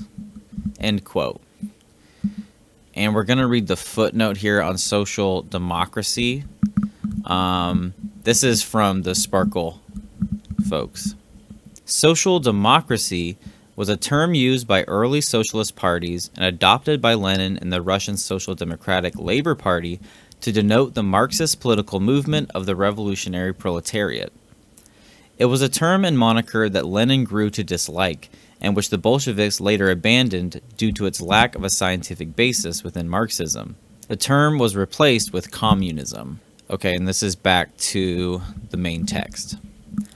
Lenin, like all good Marxists, knew how to prioritize ideological work, and understood how to turn propaganda and ideological content into practical gains for the revolution. Communists understand that we fail in our tasks as revolutionaries if we leave the ideological struggle to spontaneity, and that it is necessary for knowledgeable comrades to get their hands dirty in the superstructure. Lenin was right to acknowledge that the unity of tactics and thinking created by ideological work is foundational for building not only a successful party organization, but for the revolution as a whole. History proves him correct. The revisionists of his time, in this instance Rабочее дело, portrayed Lenin and his theorizing as bookish, and deemed their own infatuation with narrow, local issues as a superior tactic, calling their strategy live political work, a line of thought that is nearly identical to that of many revisionists today. But Lenin shows that working within the theoretical struggle is the most alive work a comrade can do in a period of theoretical disunity, and his insistence on ideological production brought real form to a country-wide socialist movement. Quote, "It is possible to begin only by inducing people to think about all these things, to summarize and generalize all the diverse signs of ferment and active struggle. In our time, when social democratic tasks are being degraded, the only way live political work can be begun is with live political agitation, which is impossible unless we have an all-Russian newspaper, frequently issued and regularly distributed." End quote. It's clear today that all the diverse signs of ferment and active struggle have been allowed to fumble around in the dark, creating their own idealist revolutionary philosophies that actively compete with and, for now at least, dominate principled Marxism and the science of dialectical materialism, birthing an endless parade of revisionist Marxist theories that are constantly knocking the legs out from under our movement. Without the work of an organized media group, we would have no active, cohesive theory being propagated by which to oppose this eclectic revisionist mess, and no way to pick the revolution up off the ground. Only when we reveal the class antagonisms beneath the problems that plague the people, only when we summarize and generalize all the diverse signs of ferment and active struggle in the viewpoint of principled Marxism, the work of our proposed media group, can we actually build a movement capable of acting in the proletariat's and, for that matter, the masses' interest. Today, literacy rates are falling in many countries in the world, including the United States. In addition to the decline in reading, the development of the internet as well as video-audio media makes a newspaper per se a form that is losing its relevancy to the masses. We must make use of the technology and forms of our times. In Lenin's time, newspapers were popular reading, and groups of all kinds published newspapers as a way to disseminate information. In order to perform live political agitation, in order to actually be a presence of agitation within the masses today, we must adopt a form of content that is accessible to them. Our media group will not only produce written periodicals, but also develop audio-visual content and numerous social media accounts in tandem with the development of the masses. This is so that solid communist theory and tactics concerning the political issues of the day, content which exposes the class of the proletariat to its situation under the capitalist imperialist system while providing it with strategy for its liberation, are projected into both the current stream of political discourse and the nascent labor movement generally. In other words, so that we may perform live political agitation. The media group must find a way to present communism and class consciousness to the working class where they are, inserting the Marxist political message into not only labor issues and labor organizations, but also the field of social and political issues that currently contain, we could say restrain, the workers' political understandings. This type of agitation and ideological struggle is being performed now en masse by the left and by socialists, a portion of them even principled communists. There are already many comrades who have taken on this work as their primary method of struggle, enthusiastically entering the discourse by writing literature, posting on Reddit, on TikTok, YouTube, and other places of ideological production, convinced in the necessity of spreading anti-revisionist communist propaganda. These efforts should be supported, but they can only be supported effectively if they are performed under the auspices of a centralized organization with a clear political line and tactics that can bring form to the work of these disunited propagandists, take them up under its wing, and train them into professionals for the proletarian revolution. Under our media group, these previously divided propagandists will not only perform ideological work in a more efficient and productive way, but also become well-rounded revolutionaries in other respects, capable of taking on the many tasks needed by socialism now and of adapting tactics to what is needed in the future. Without a centralized countrywide media group to bring form and organization to this effort, comrades doing this vital work now are mostly doomed to burn out in isolation, yelling into their phones. Through a countrywide media group, we will unite these isolated comrades and put their labor to use in a way that builds constructively towards the goals of the revolution. Marxism must expand its reach not just throughout labor issues, but throughout political discourse generally. Even with its lack of understanding, and even with all their inadequacies, the current discontent from the liberals and their non-class political ideas constitute as our period's signs of ferment and active struggle, a struggle which the masses are just beginning to grasp. As is usual at the beginnings of active struggle, due to their greater adjacency to capital, it is the most privileged sections of society who give public voice to this ferment in utero. They understand struggle in a very privileged way, a way that is very alienated from the masses of laborers, the real source of the ferment. Hence our current signs of ferment have not yet escaped the form of bourgeois revolt. But that does not mean that the ferment is incapable of developing into something useful for the socialist movement, and in fact, it will develop into such a thing under proper circumstances. As it stands, any proletarian who is in the least bit political now, not to mention revolutionary, is likely part of the spontaneous liberal ferment, part of the liberals' never-ending stage production they call activism and even revolution, revolving around all the parading issues, sit-ins, protests, and the like that the opportunists direct them towards, trying and failing to bring some sense to it all and form a consistent worldview. We build the labor outcomes we need when we can raise the prestige of communism generally, which is at an all-time low, by sealing up these signs of ferment and active struggle, these spontaneous and disunited manifestations of oppression, and reveal to the masses, again, that the contradictions plaguing the people are all symptoms of the primary antagonism of class oppression, and that communism is the only consistently materialist, that is, scientific, philosophy which stands against that oppression, making its universal adoption by the masses inevitable. It is difficult to imagine a mass labor movement adopting communism, which they must, without this kind of revelation happening among a good portion of the masses generally. It is ignorance to think that the low level of esteem general society holds towards communism now has not also translated into the class of the proletariat, which lives in this society, and, moreover, has very little means of influencing it towards its own class opinion at all, since it is oppressed by the ruling class of the capitalists. But the proletariat will change into a Marxist force for class revolution in due time, and our media group will be a primary agent of that change. Through our sound scientific socialist explanations of the antagonisms of society, antagonisms that so mystify the liberals and all interested members of the working class, we will reveal the necessity and the relevance of the communist worldview again, which, because it unites workers under a revolutionary worldview, in which they are the rulers, can only help to hasten the organization of labor generally.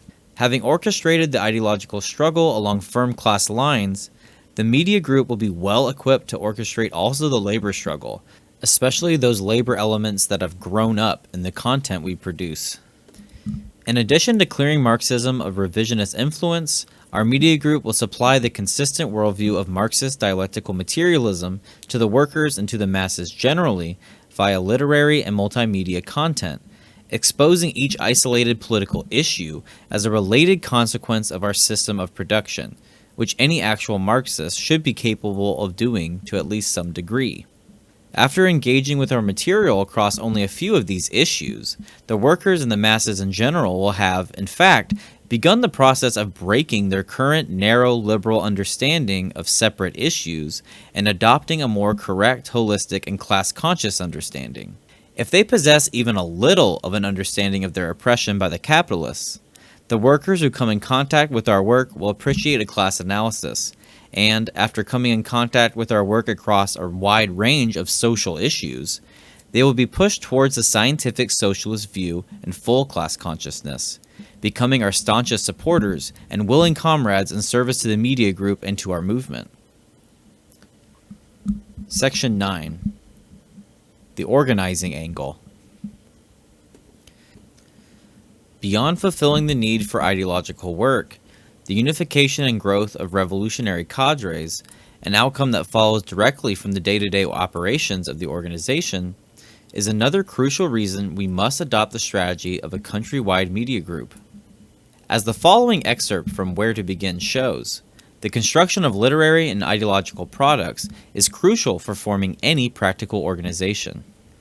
Quote, "The role of a newspaper, however, is not limited solely to the dissemination of ideas, to political education, and to the enlistment of political allies.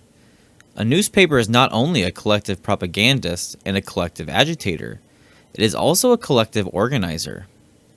In this last respect, it may be likened to the scaffolding around a building under construction, which marks the contours of the structure and facilitates communication between the builders, enabling them to distribute the work and to view the common results achieved by their organized labor.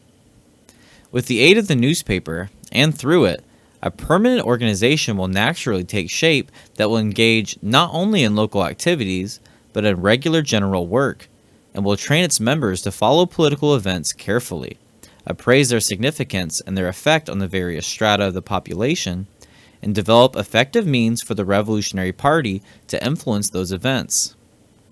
The mere technical task of regularly supplying the newspaper with copy and of promoting regular distribution will necessitate a network of local agents of the United Party, who will maintain constant contact with one another, know the general state of affairs, get accustomed to performing regularly their detailed functions in the all-Russian work, and test their strength in the organization of various revolutionary actions. This network of agents will form the skeleton of precisely the kind of organization we need, one that is sufficiently large to embrace the whole country, sufficiently broad and many-sided to effect a strict and detailed division of labor, sufficiently well-tempered to be able to conduct steadily its own work under any circumstances, at all sudden turns, and in face of all contingencies, sufficiently flexible to be able, on the one hand, to avoid an open battle against an overwhelming enemy when the enemy has concentrated all his forces at one spot, and yet, on the other, to take advantage of his unwieldiness and to attack him when and where he least expects it. If we join forces to produce a common newspaper, this work will train and bring into the foreground not only the most skillful propagandists, but the most capable organizers, the most talented political party leaders capable, at the right moment, of releasing the slogan for the decisive struggle and of taking the lead in that struggle." End quote. A media group possesses the exact same organizational capabilities Lenin ascribes to a newspaper, most importantly allowing for, quote, "a permanent organization to take shape that will engage not only in local activities, but in regular general work, capable of training its members to follow political events carefully, appraise their significance and their effect on the various strata of the population, and develop effective means for the Revolutionary Party to influence those events." End quote. The construction of a countrywide media group within each country will also serve as the frame upon which to construct the permanent organization of the Communist Party of each country at the proper time. We cannot build a Communist Party with revisionist comrades or class unconscious workers, and since our movement is inundated with both, a principled party is not viable now. The media group would serve as a kind of pre-party formation that tackles the most pressing tasks of our movement at the same time as it builds towards the eventuality of a party in the future by the very nature of its work.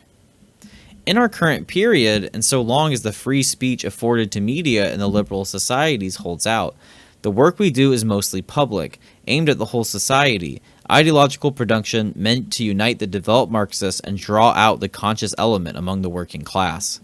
But the connections made between the media group cadres, labor organizations, and allied members of the masses in the course of this public work will birth more than just ideological workers, creating a whole network that is capable of going underground if need be, and most importantly, capable of diverse work. In the following quote from the Foundations of Leninism, Stalin explains how it was the newspaper, Iskra, that united the Russian communist movement. The products produced by our media group would have a similar effect in uniting the communist movement today. Quote, in the period of the formation of the party, when the innumerable circles and organizations had not yet been linked together, when amateurishness and the parochial outlook of the circles were corroding the party from top to bottom, when ideological confusion was a characteristic feature of the internal life of the party, the main link and the main task in the chain of links and in the chain of tasks then confronting the party proved to be the establishment of an all-Russian illegal newspaper, Iskra. Why? Because, under the conditions then prevailing, only by means of an all-Russian illegal newspaper was it possible to create a solid core of the party capable of uniting the innumerable circles and organizations into one whole, to prepare the conditions for ideological and tactical unity, and thus to build the foundations for the formation of a real party. End quote. A crucial part of preparing the conditions of ideological and tactical unity within our movement is achieving victory over revisionism. Section 10. The media group's relationship to the current parties and to the party. We should specifically clarify the relationship between our proposed media group and the current Marxist political establishment. Regarding the small Marxist parties and organizations which represent little more than disconnected groups of local communists doing local work, like mutual aid, student clubs, or study circles, the media group hopes these will be won over by its arguments and assimilated into its structure and mission. Regarding the larger Marxist political parties that purportedly represent the whole country, in the final view, the media group's relation is one of opposition. As Lenin predicted, and we have attempted to show in this work, communism split from opportunism, from revisionism, is necessary if we are to make any serious progress in our movement and is past overdue in our current day. In the final view, our media group is opposed to the current state of Marxism as a whole, as well as the success of the majority of Marxist parties today, which we recognize are dominated by revisionism due in no small part to the existence of the revisionist Marxists within them, who have built party policy and organizational tenets in their own revisionist image, choking out principled communists within their parties. While we are generally opposed to the revisionist organizations, we must understand them correctly, not as a monolithic group that must be completely suppressed from the outside, with its membership ridiculed and chastised as a whole, but as a theater of struggle, with each revisionist formation within a country constituting its own front. Throughout this entire countrywide theater of anti-revisionist struggle, we must maintain our position on all of these fronts, prioritizing the biggest and most powerful of these groups, just as the most populous front in a war must also receive the lion's share of the recruits.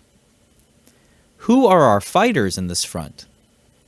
They are our sympathizers within the revisionist formations. Within each front, that is, within each big revisionist party, we must form sympathetic defenders of our own side to hold the line, and to act as our agents, reporting the goings-on of the party and engaging in secretive diplomatic work within it. We must train these offenders up out of their narrow party consciousness and into capable cadre members, ready them for the assault by uniting them towards a common plan of attack, one which takes into account not just the internal politics of their specific revisionist organization, but of the entire theater as a whole.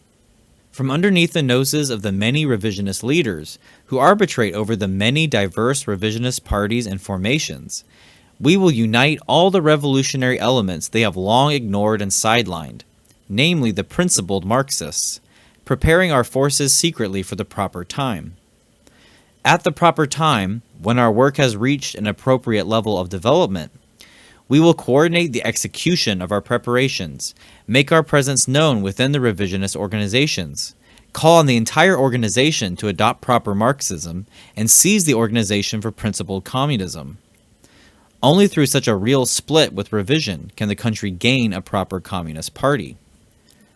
As the anti-revisionist struggle is demanded by the dialectics of history, we will not shy away from the necessity of this kind of subversive strategy towards the revisionist formations, and we will promote it openly in all our propaganda, specifically naming the organizations which are in need of this kind of subversion.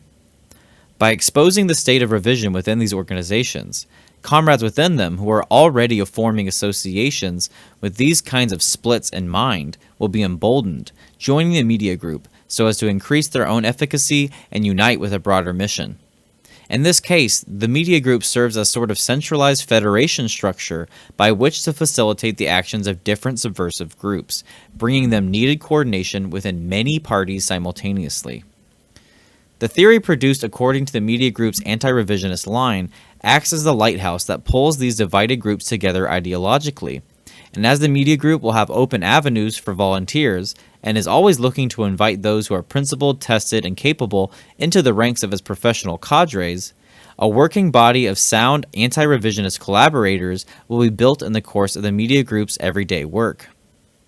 All of the divided subversive anti-revisionist groups and current revisionist parties will be inspired and affirmed in their own understandings when they see a prominent communist media group exposing the treachery of their organizations, and when they see also the treachery of other organizations like theirs, not only in their country but all over the world, exposed by the comrades working in the media group. They will be brought into the international struggle for communism, and via our media group, which is directly connected to that wider struggle. So what about the actual Communist Party of our country? How does a media group fit into it? The Communist Party of our country will be formed as a direct result of the media group's efforts, namely the solving of the dual problem of pervasive revisionism and low-class consciousness. Once these problems are solved, we will have a situation in which the workers are class-conscious, militant, and possessing a Marxism that is revolutionary and free from revisionism. The new unities that form as a result of these changes in our situation will be revolutionarily capable, and our media group, the organization that oversees both the anti-revisionist struggle and the developing of class consciousness, should unofficially hold, as tightly as it can, both the new political unities and the new militant labor organizations under itself while it prepares for the party. The more our movement can maintain this level of centralization, the more effective our movement will be and the more seamlessly we can transition into the party at the proper time, in which case the media group would subordinate itself to the party and serve as its ideological wing. Section 11. The media group's particular tasks and structure. The proposed structure of the media group, composed of an editorial board, specialized departments, field workers, and the public themselves, are listed below. The editorial board. The center of the media group is the editorial board, which, in addition to acting as the executive head of the whole organization, is responsible for the production of a central periodical. While a newspaper or magazine is not enough in this day and age to garner a wide audience, there is no more efficient way to convey information, to report on all the major issues affecting the proletarians of the country, and most importantly, convey and maintain a political line of action than the written word, which, when coupled with the internet, can be broadcasted in a very short amount of time and with minimal effort in a digital form. This central periodical represents the height of the media group's theory and its political line, enforced among the whole organization. It must be created and maintained by an editorial board that has mastered Marxism.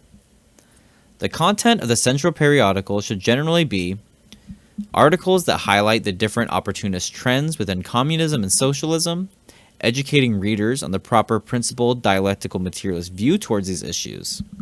This includes exposures of the revisionist organizations and political players in line with the practical anti-revisionist struggle. Articles that relate to the current situation of the proletariat across the world. Articles that report on the current state of spontaneous lower class revolt, skillfully dissecting individual occurrences for the wider lessons pertinent to the proletarian class in the course of its ascendance.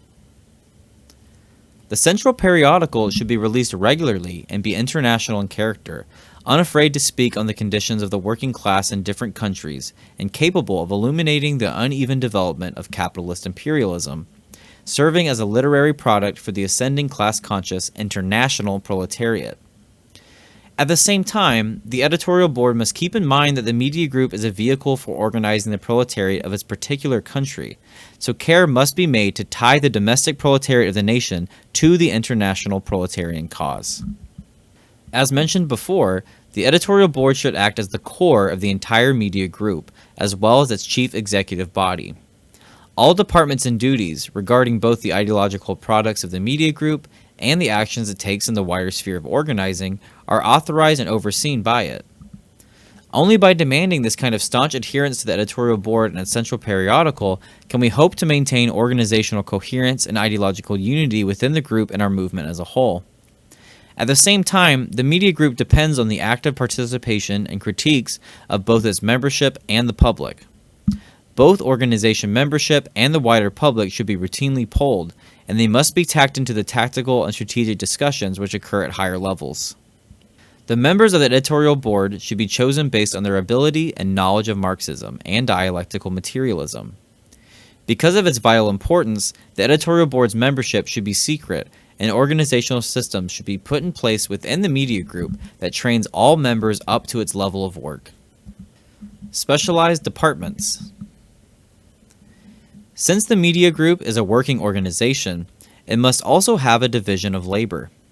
In service to the editorial board, there must also be several specialized departments of talented ideological workers. At least a few of these departments should be dedicated to propagating the central periodical of the editorial board throughout numerous traditional and social media platforms. And some should also be tasked with doing the same with foundational Marxist ideas. In order to, as Lenin says, quote, summarize and generalize all the diverse signs of ferment and active struggle, end quote. However, it is important that we also dedicate the labor of some comrades in specialized departments to illuminating the diverse political struggles of the masses, struggles that are not usually portrayed along class lines and sit soundly in the camp of the liberals by the light of dialectical materialism. The political issues of the liberals' news cycles are never solved and rarely develop beyond the answers already given by Marxist science. For instance, police protect private property in the field of police brutality, the capitalist-imperial relation in the field of racism and national antagonisms, and a few key points from Marxist Capital when struggling against any one of the numerous contradictions that fall under the liberals' phrase of crony capitalism. Under its own oversight, authority, and policies, a principled editorial board will create a division of labor within the media group where separate specialized departments produce ideological products that answer these political issues and much more. It is not necessary that all the comrades who work within these departments possess a high degree of Marxist theoretical knowledge, only that the departments be overseen by such comrades. By adhering to the guidelines of the more advanced Marxists in the editorial board, the departments may unite with and set to work comrades who still possess a level of amateurishness in their political outlook. The specialized departments constitute the bulk of the media group's formal membership, with cadres within the departments being responsible for their day-to-day work per the policies implemented by the editorial board, as well as other miscellaneous tasks as the situation requires. The field teams. In addition to formal membership within the editorial board and specialized departments, the organization must have an open pathway to take in energetic non-member volunteers and to put their enthusiasm to use in productive labor towards our goals, building field teams from an audience base. The work of the field teams are mostly to propagate the content put forward by both the central literary organ and the specialized departments, more or less reproducing it and broadcasting it from specific platforms according to the wider tasks of the organization and the movement. Under the direct supervision of either the departments or the editorial board, some activities of the field team would include the maintenance of social media accounts to promote the media organization's content, being a presence at protests, the passing out of leaflets, or other volunteer work. The public. Not being a capitalist company, but an organization for socialism, the media group requires an audience that is not an audience, that is, not a passive consumer, but an active participator in the work. This means that the public themselves must be taken into consideration and considered a vital component of operations as well. Because the media group is an actual organization of professionals which aims to raise amateurs up into professional status, it requires funds. The tasks of the public are to propagate the media group's content, as well as source its continual funding. This is of vital importance. Without consistent funds, it is impossible to raise up cadres who can perform necessary work on a professional basis, meaning to the best of the organization's ability, unhampered by the many duties and trials of wage slavery to capitalist employers. Our media group can never be successful if its members do not transcend the wage relation and become professional revolutionaries, able to devote the majority of their lives to the work of the movement. The public should be made aware of our tactics and our strategy, and they should be continually reminded of the role they play in our success, especially by donating as they are able. Principled diplomatic relationships with donors should be maintained, and we should make every effort to make them feel included in our overarching mission. In addition to becoming donors, our readership should be tacked into our efforts in a practical way, directed by constant campaigns to share our content. In this way, our marketing effort is communicated to the people directly, and they are able to consciously participate in the spreading of propaganda with a clear vision of what these efforts aim to bring about, which will inspire them to act energetically and as an actual member of the historical movement we aim to create. Conclusion. Quote, "We revolutionary social democrats, on the contrary, are dissatisfied with this worship of spontaneity, i.e., of that which exists at the present moment. We demand that the tactics that have prevailed in recent years be changed. We declare that before we can unite, and in order that we may unite, we must first of all draw firm and definite lines of demarcation." End quote. And that is Lenin from What is to be Done from 1901. And back to the text. "It is time to get to work, comrades, not as wage slaves, but as revolutionaries, and as representatives of the inevitable socialist revolution of the working class. We must begin by imparting the necessity of a countrywide media group to our whole movement, so that our movement may immediately begin the work of building this kind of organization. We must also, and without delay, make, quote, firm and definite lines of demarcation, end quote, between sound Marxism and Marxist revisionism throughout all our spaces, preparing the common ground necessary for another militant march of the international proletariat. It is only a matter of time and effort that our situation will change from one of sleepy proletarians and misled socialists to one in which the working class is on the move, making gains and claiming its birthright as the rulers of the next epoch of production, led by a strong and unified Communist Party. We are a ways away from this circumstance now, but things will certainly develop in that direction. There is ample reason to believe that, someday quite soon, imperial war or any number of catastrophes caused by our capitalist imperialist mode of production will push revolution to the forefront of the masses' minds, even within the densest minds in the dominant imperial West. When the entire world is thrown into revolutionary education, we communists will have to move at breakneck speeds. by establishing countrywide media groups across the whole world with the objectives we mentioned. Now, and in a time when these revolutionary circumstances have not yet arrived generally, we are preparing the way for these circumstances to come, and we will be ready to take the lead when they do, not caught unawares. The Sparkyl editorial board has a public email address, sparkylmag.eb@protonmail.com, and we encourage our readers to get serious about organizing and to unite their efforts with our own as we struggle on together.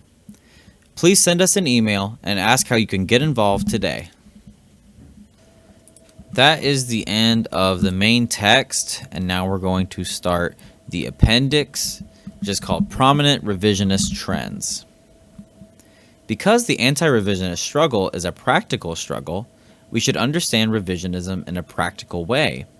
That is, more particularly than the general definition provided so far. Otherwise, our understanding may linger in too broad a view, and we could fail to gain a working definition capable of influencing our praxis.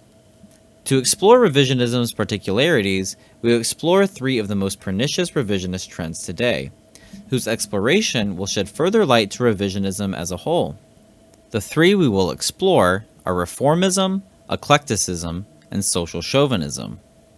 All three of these varieties of revisionism are zombies whose prominence in our movement was killed, at least once, by the Marxist revolutionary leaders. We will be pulling from their sound critiques throughout in order to slay them again for our own time.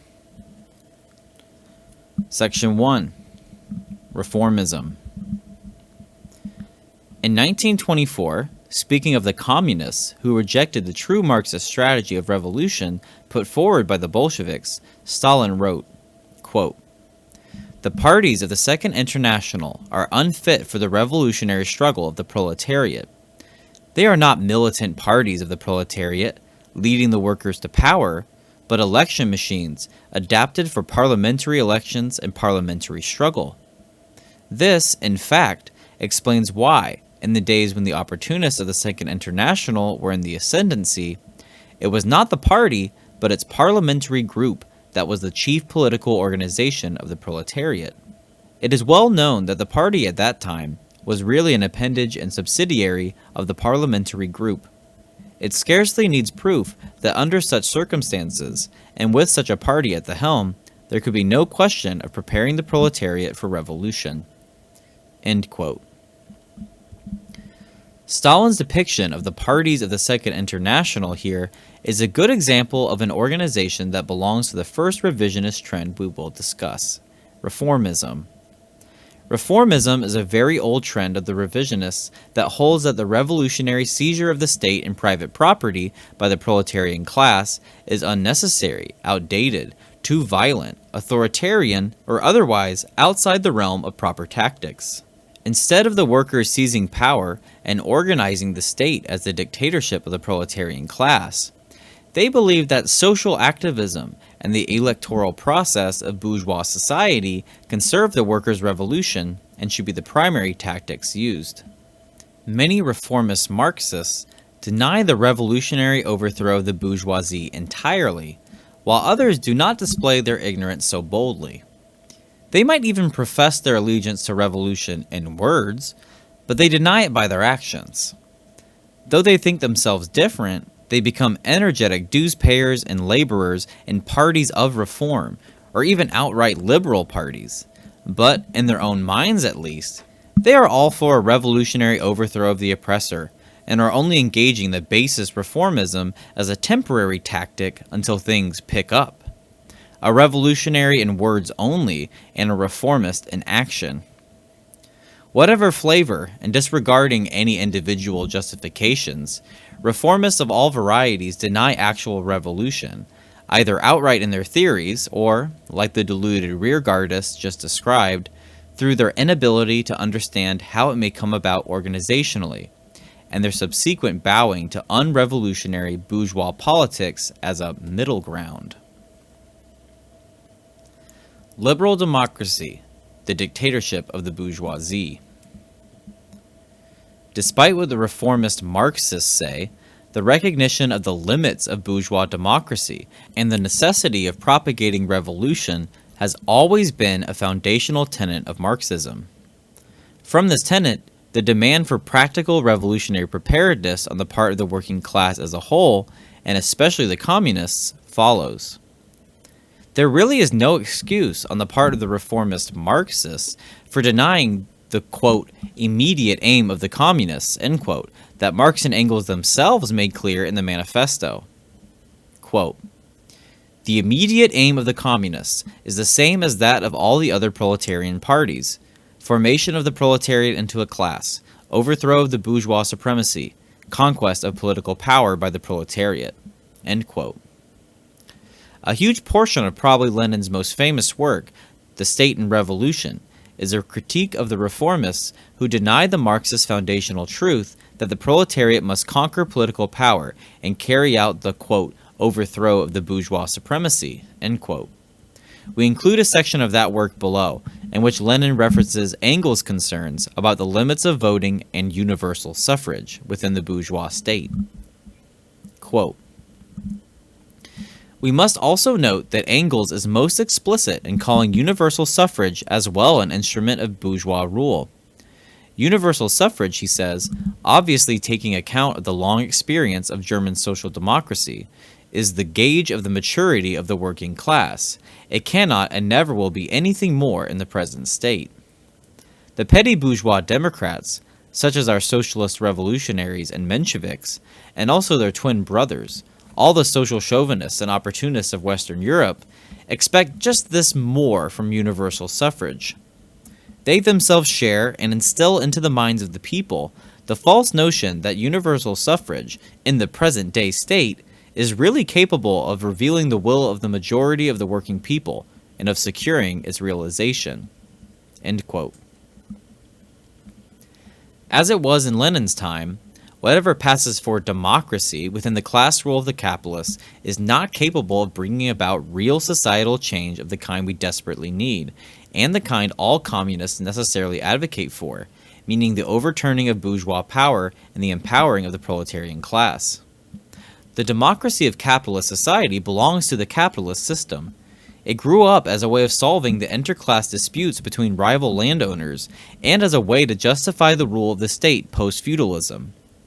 Those without capital are unable to have any real voice in this democracy in any meaningful way, and are, instead, led along and away from their own class interests by one bourgeoisie or another. In the following passage, Lenin elaborates on the narrow limits of capitalist democracy, showing how it can never be a substitution for a workers' revolution, and, in fact, hardly includes the working class at all. Quote, in capitalist society, providing it develops under the most favorable conditions, we have a more or less complete democracy in the democratic republic. But this democracy is always hemmed in by the narrow limits set by capitalist exploitation, and consequently always remains, in effect, a democracy for the minority, only for the propertied classes, only for the rich. Freedom in capitalist society always remains about the same as it was in the ancient Greek republics. Freedom for the slave owners. Owing to the conditions of capitalist exploitation, the modern wage slaves are so crushed by want and poverty that they cannot be bothered with democracy, cannot be bothered with politics. In the ordinary peaceful course of events, the majority of the population is debarred from participation in public and political life. End quote. To believe, as many Marxists do today, that the work of the revolution is simply the work of a bourgeois political party, canvassing, raising awareness, currying favor with voters, promoting candidates, winning elections, passing legislation, etc., is to commit a huge error. So long as our movement pursues elections and seats, so long as it pursues parliamentarianism as its primary organizational tasks, we will be forever divorced from both the revolution, an event that will be occurring quite outside the established government and its elections, not to mention the working class, which is hardly political and won't be made so by the Mormon-esque tactics of the democratic socialites and organizations like the DSA and CPUSA, who posture themselves as socialist working class parties but play the same bourgeois political games every even semi-conscious worker loathes. The revolutionary overthrow of the bourgeoisie and the conquest of political power, the seizure of their state, is the only foundation that allows for socialism to develop with any amount of success. Even under good conditions, all the energetic opportunists clamoring around the election cycles can bring about are reforms. Legislation that, if it can even be implemented, may work in the favor of the proletariat for a time, but having been brought up within the government of the capitalists, is always liable to be overturned by their greater power, occurring when the mass tide of discontent which led to its being implemented in the first place gives way. In fact, the reform itself is at least partly the cause for the discontent fading away, because large sections of the mass movement hang up their hats and go back to their individual lives after the victory of passing reformist legislation. And what else could they do when the opportunists are portraying the petty struggle to gain reforms from the capitalist masters as the sum total of the people's movement? The tide of discontent, a tide we revolutionaries depend on and foster the growth of, always will give way so long as the movement remains relegated to electoral actions. So long as the active revolutionary element and the masses' discontent are consigned to the bourgeois election cycle, the revolution can be effectively defeated by opportunism, eaten up by the capitalist parliaments and government. We must unflinchingly instruct revolution as the only method that can guarantee actual peace, as Lenin writes in the below passage. Quote, "The theory of Marx and Engels of the inevitability of a violent revolution refers to the bourgeois state. The latter cannot be superseded by the proletarian state, the dictatorship of the proletariat, through the process of withering away, but, as a general rule, only through a violent revolution. The necessity of systematically imbuing the masses with this and precisely this view of violent revolution lies at the root of the entire theory of Marx and Engels." End quote. The Communists and Parliamentarianism. Imparting this proper view towards revolution does not mean that we should reject bourgeois parliamentary politics entirely as a dogmatic rule. That would be to throw the problem out of one ditch and into the other one.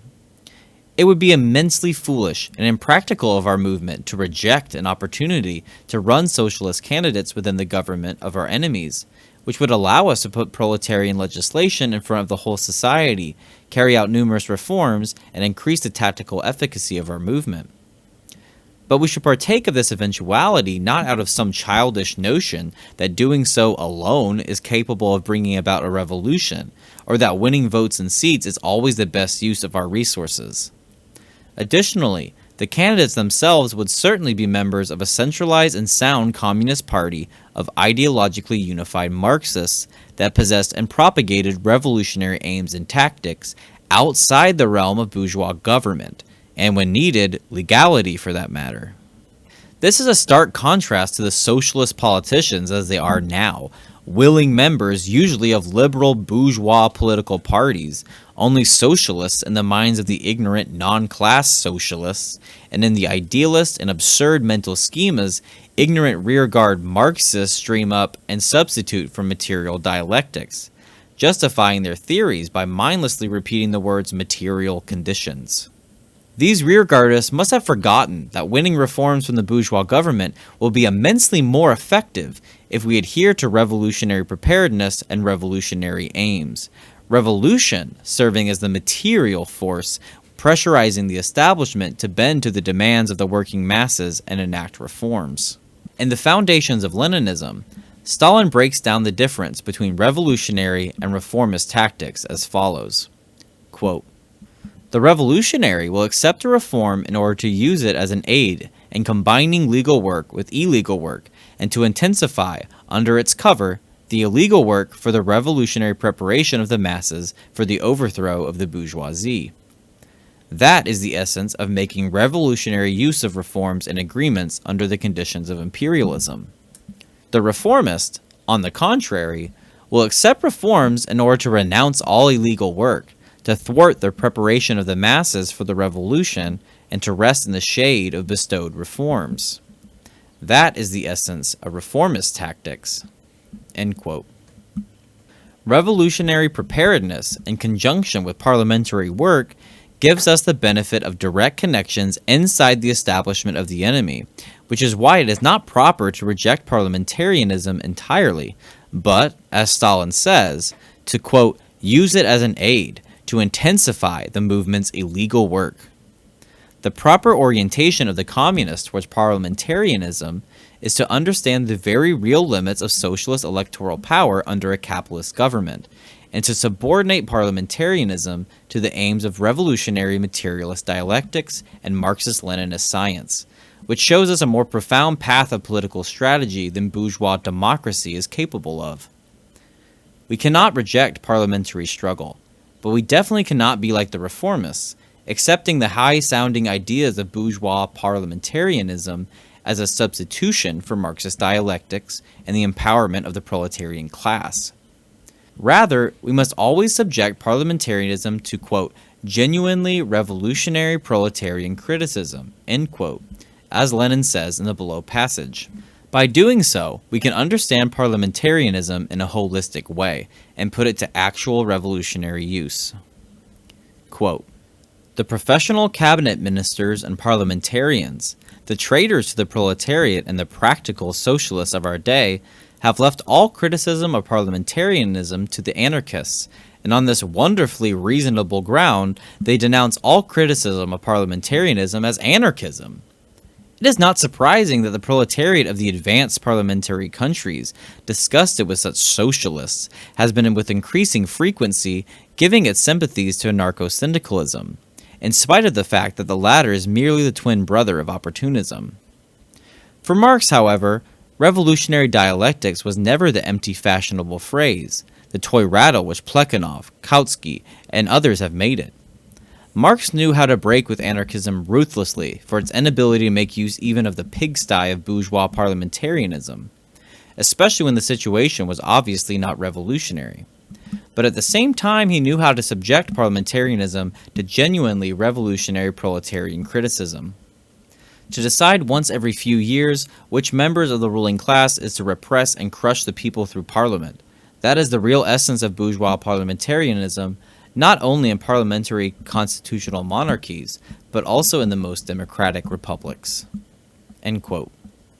The revolution is a process, one that will undoubtedly include elections and the winning of offices in governments by representatives of the revolution, not representatives of the capitalists, but it also necessarily includes levels of organization that far exceed the parliamentary process, the typical tasks of political parties, and the current purview of governments, making the movement's relegation to elections and parliamentary struggles by the reformists completely inappropriate.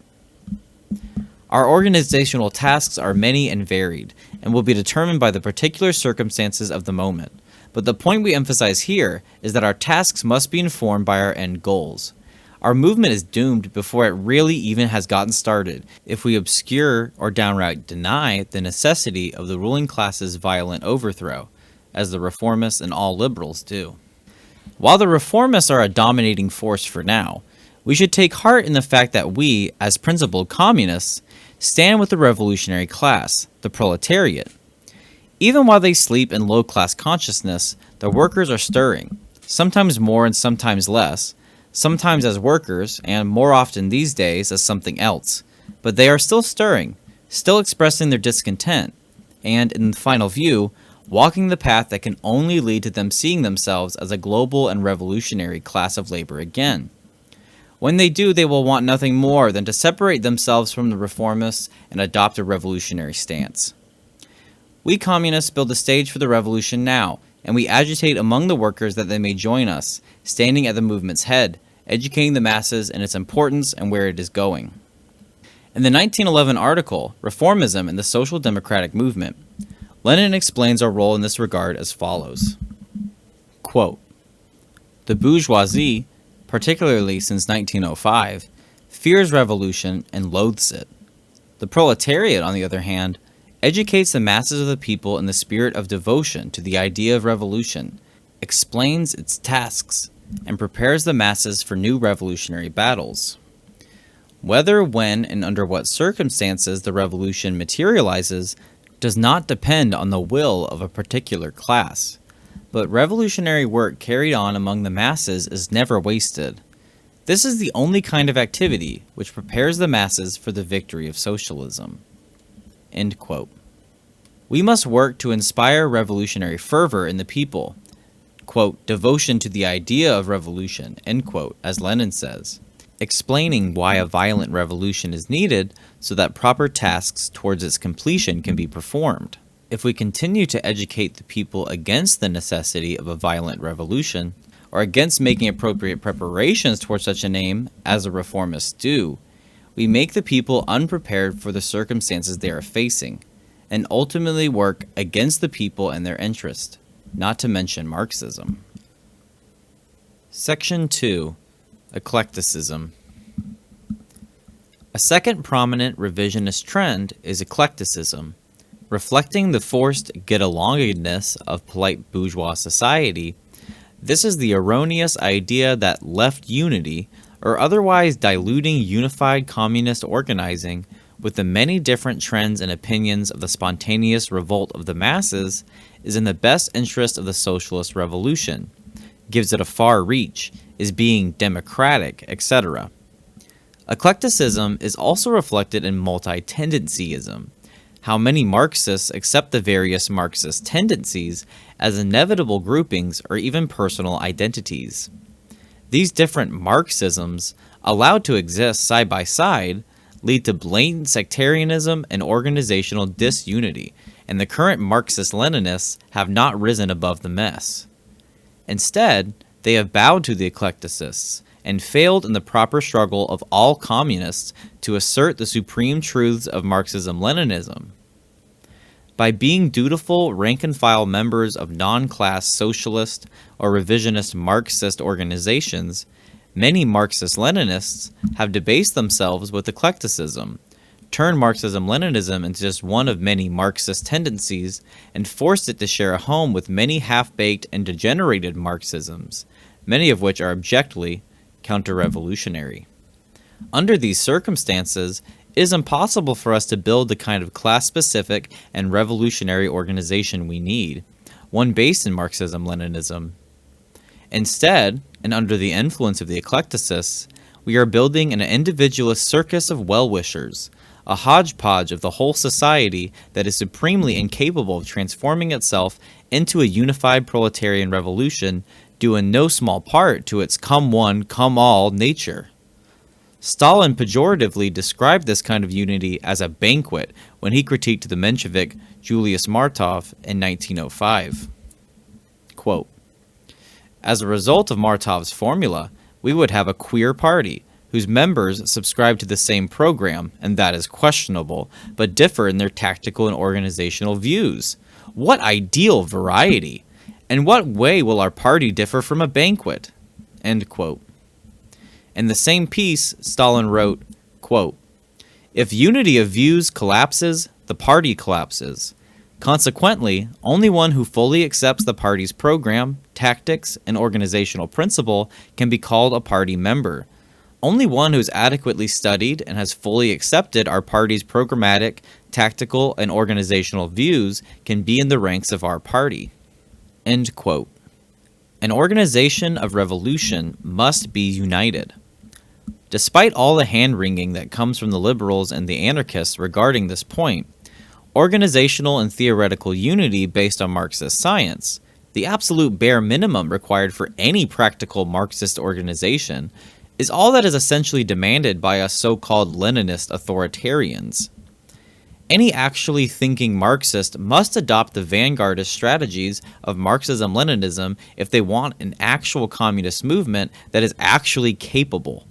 While our movement must perform work with many different groups with many different ideologies, to uphold eclecticism and stupidly fight against centering our movement on the enormous contributions of Marxism-Leninism when it comes to our theory, and on unity of view, tactics, and strategy when it comes to the communist organization, is to perform the work of the counter-revolutionary bourgeoisie.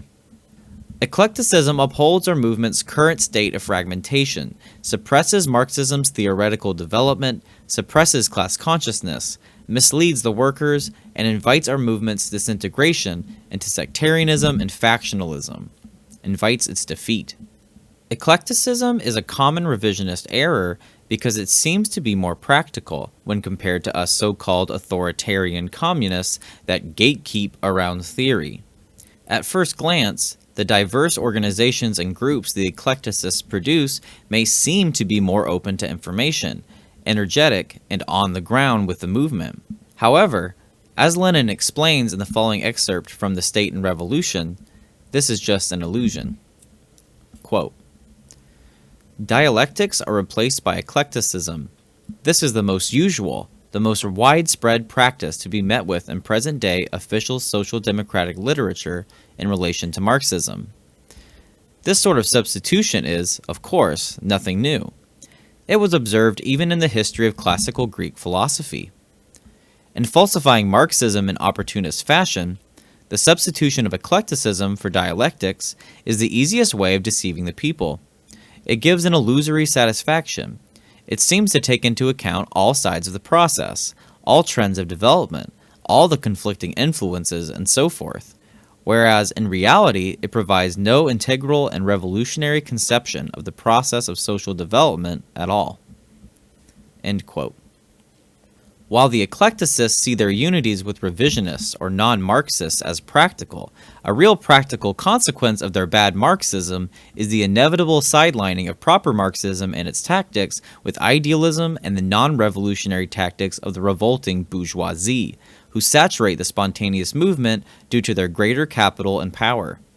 Eclecticism denies the objective utility of the dialectical materialist outlook and the tactics that flow from it, the very foundations of Marxism, muddying its truths with unscientific outlooks and ineffective tactics.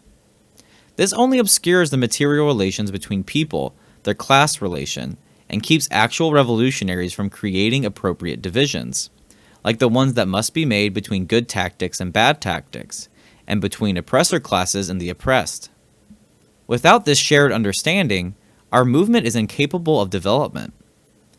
Unity of understanding, the shared understanding of the truth of the situation and the general outline of tactics that Marxism-Leninism provides, is a prerequisite to performing material action with any amount of effectiveness. To act without ideological unity is to act without direction. Our actions sit in isolation from any wider strategy, divorced from any broader method that can give them direction, and without any means of assessing their efficacy.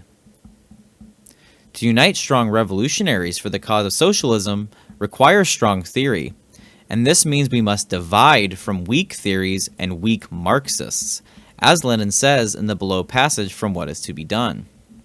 Quote, "We revolutionary social democrats, on the contrary, are dissatisfied with this worship of spontaneity, i.e. of that which exists at the present moment.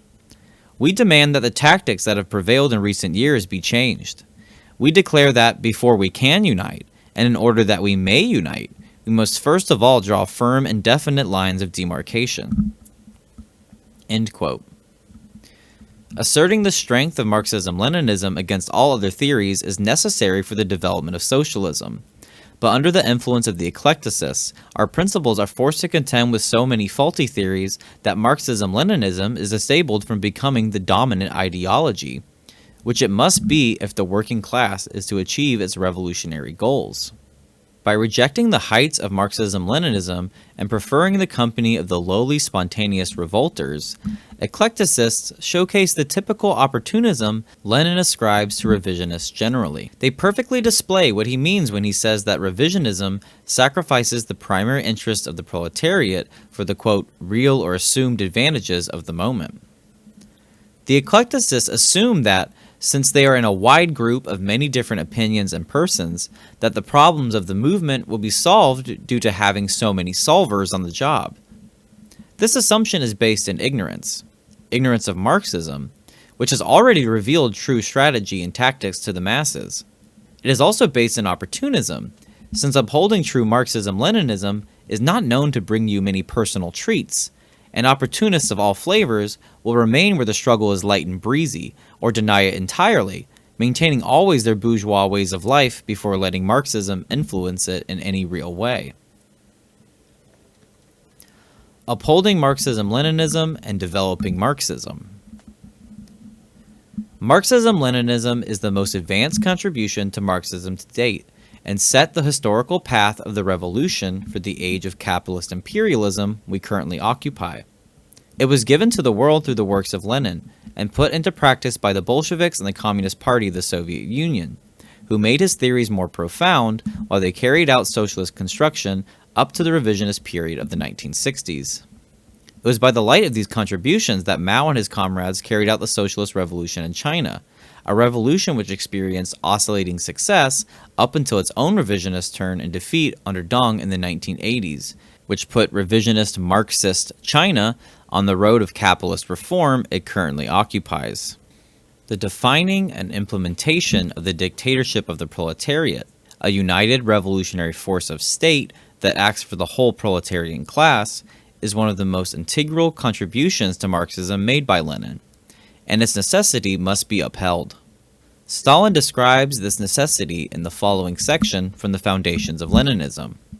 Quote, "The dictatorship of the proletariat is the instrument of the proletarian revolution, its organ, its most important mainstay, brought into being for the purpose of, firstly, crushing the resistance of the overthrown exploiters and consolidating the achievements of the proletarian revolution, and, secondly, carrying the proletarian revolution to its completion, carrying the revolution to the complete victory of socialism. The revolution can defeat the bourgeoisie, can overthrow its power, even without the dictatorship of the proletariat. But the revolution will be unable to crush the resistance of the bourgeoisie, to maintain its victory and to push forward to the final victory of socialism, unless, at a certain stage in its development, it creates a special organ in the form of the dictatorship of the proletariat as its principal mainstay." End quote. Speaking of Leninism generally, earlier in the same text, he says, quote, "Leninism is Marxism of the era of imperialism and the proletarian revolution. To be more exact, Leninism is the theory and tactics of the proletarian revolution in general, the theory and tactics of the dictatorship of the proletariat in particular. Marx and Engels pursued their activities in the pre-revolutionary period. We have the proletarian revolution in mind, when developed imperialism did not yet exist, in the period of the proletarians' preparation for revolution, in the period when the proletarian revolution was not yet an immediate practical inevitability. But Lenin, the disciple of Marx and Engels, pursued his activities in the period of developed imperialism, in the period of the unfolding proletarian revolution, when the proletarian revolution had already triumphed in one country, had smashed bourgeois democracy, and had ushered in the era of proletarian democracy, the era of the Soviets. That is why Leninism is the further development of Marxism." End quote. It is because Lenin developed Marxism for our current period of capitalist imperialism, and because his theories have been put into practice with great success by numerous revolutionary movements, living proof of their efficacy, that his writings and the methodology of the Marxist-Leninists constitute the most advanced theory Marxism has provided us so far, and should therefore be held at an appropriate level above other writers and tendencies of its time. This doesn't mean that we should follow Lenin in a dogmatic way, rejecting all forms of struggle unless they are specifically sanctioned by Marxist-Leninists. On the contrary, we must develop Marxism-Leninism into something immediately and practically applicable to today's situation and circumstances, while retaining its foundational tenets. This necessarily involves us changing it in some way, for we are changing it from an intellectual tradition among would-be radicals, the position it maintains now in our unrevolutionary period, especially within the imperially dominant countries, to an alive and breathing revolutionary ideology of the working class, regaining its birthright, so to speak, but more than this, developing it further, just as Marxism-Leninism itself was a further development of the Marxism of the Second International and left it behind. Eclecticism and the Tendencies. Because we must develop Marxism further and unite under its most advanced theories, it is unacceptable for us to allow the field of Marxism to exist as it currently does, dominated by many diverse and often confusingly contradictory Marxist tendencies. The demand for a firm Marxist unity, which adheres to the most developed theory, means that we must also commit to a firm struggle within the eclectic field of the Marxist tendencies themselves, in order to unify them under an advanced program for the proletariat today. The masses looking in on us from the outside already understand that the different tendencies are too often taken on as identities and dogmatic belief structures for history fanatics. Far from offering some light on the organizing of today, the adherence to personal tendencies by today's comrades reflects a supremely un-Marxist trend of eclecticism which seeks to divide the international proletariat and its communist movement through the ideological lines that pertain to certain points in our movement's past. Revolutionary Marxism did not develop evenly, and it is solely due to the forces of counter-revolution in the bourgeoisie that it was not able to remain united in the course of its development. The existence of separate Marxist tendencies within the proletarian class represents a division in the international proletarian movement along national, cultural, historical, or even tactical lines, a division that is very undesirable for our movement and should be struggled against. This division is a problem for our movement before we even consider the most egregious feature of multi-tendencyism. While some of these tendencies are based in some degree of principle, some are entirely counter-revolutionary and anti-Marxist in reality, e.g. Trotskyism, making multi-tendencyism a dangerous trend that should not be tolerated in our organizing. It is clear today that principled Marxist communism took on the tendency of Marxism-Leninism, the Marxism expressed by Lenin, Stalin, Mao, and the respective parties and revolutions they led. Replacing the dialectical materialist method they instruct us in with any group of tendencies repeats the exact same eclectic patterns many of our comrades recognize when dealing with the non-Marxist socialist formations, but overlook within Marxism itself. Instead of allowing the tendencies to become a shield each individual uses to ward off ideological and programmatic unity, not to mention one's personal political development, we should always seek to work through all particular tendencies, substituting the different camps for one united camp, the camp of the international communist movement. This does not mean dulling our theories, creating a wide unity of rearguardists. No, it means that we must, as a movement, demand that our members be Marxists, that they rise to the level of their namesake and to the destiny of the class they claim to fight for. Before any specific ideological adherence to any revolution of the past, we must have all comrades subordinated to the revolution of the now.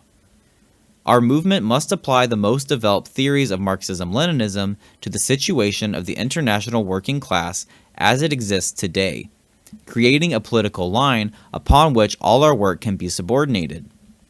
True Marxists incorporate their knowledge of the past to build the future, and we fail to do that so long as we cling to our own personal identity and revolutionary camp instead of building a unity based around the most advanced theory in the situation today.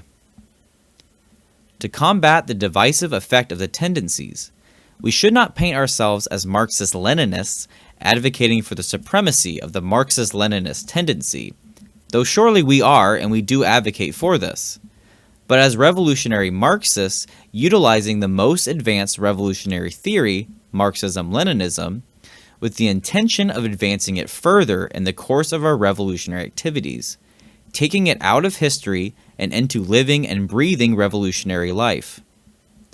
Leninism is the further development of Marxism, but we will develop it further. We make no apologies about this fact, and those who cannot come along are no Marxists at all. They wish Marxism had stayed a baby, but it has already grown strong through Marxism-Leninism, and today's communists will have it grow stronger still by rejecting all eclecticism and making use of this most advanced theory. Section 3. Social-Chauvinism. Quote, "The obligations of social democracy, which defends the interests of the proletariat and the rights of a nation, which consists of various classes, are two different things." And that's Stalin from Marxism and the National Question from 1913. And this is back to the Sparkyl text. The last revisionist trend we will cover is one that disregards the international character of the proletarian class and instead reduces the proletariat to a base national level, replacing proper international proletarian class solidarity with the chauvinisms of unrevolutionary and petty bourgeois national movements. Because it represents socialists falling into national chauvinism, this type of revisionism is called Social-Chauvinism. A simple slogan that illustrates social chauvinism, and that we have unfortunately seen with our own eyes, is this: communism is the evolution of the American dream. By turning away from the class of the proletariat, which is an international class brought together by their relation to the productive forces, the social chauvinists substitute instead a dogmatic or idealist definition based on the workers of only one country or a few of them. In making this substitution, they provide ample ideological ground not for the growth of socialism and the development of the proletarian class, but for the power of certain groups of bourgeoisie tied to the nation or nations in question, as well as for the growth of national chauvinism, reaction, and imperialist aggression, all elements that act against both socialism and the interests of the workers for obvious reasons. Lenin first diagnosed this type of revisionism among many so-called Marxists at the time of the First World War. Many Marxists were mystified by the violence of open and widespread capitalist imperial war, and, rather than promote the interests of the proletarian class, they hid behind their own nationalities in defense of the fatherland, putting forward theories that this was in the best interest of the proletarians. These social chauvinists preached that national defense, the proletariat going to war for their national bourgeoisie, should take priority over any kind of revolution of the class, thus selling out Marxism entirely by removing it from both revolution and the realm of class struggle. Speaking of this period in 1915, Lenin wrote the following in his article, The Social Chauvinist Sophisms.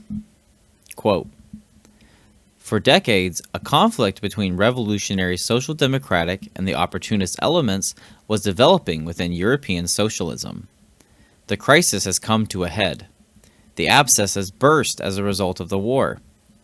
Most official parties have yielded to the national liberal labor politicians who defend the privileges of their own bourgeoisie, and the latter's privilege to possess colonies, oppress small nations, etc. Both Kautsky and Potrasov defend and justify the national liberal labor policy instead of exposing it to the proletariat. That is the essence of the social chauvinist sophisms." End quote. In the same article, Lenin also talks about the true interests of the bourgeois nation, saying, quote, "Long before the war, all social democrats in all countries said that any great power strives in fact to build up and extend its domination over the colonies, oppress small nations, etc. The war is being waged for the partitioning of colonies and for the plunder of other lands.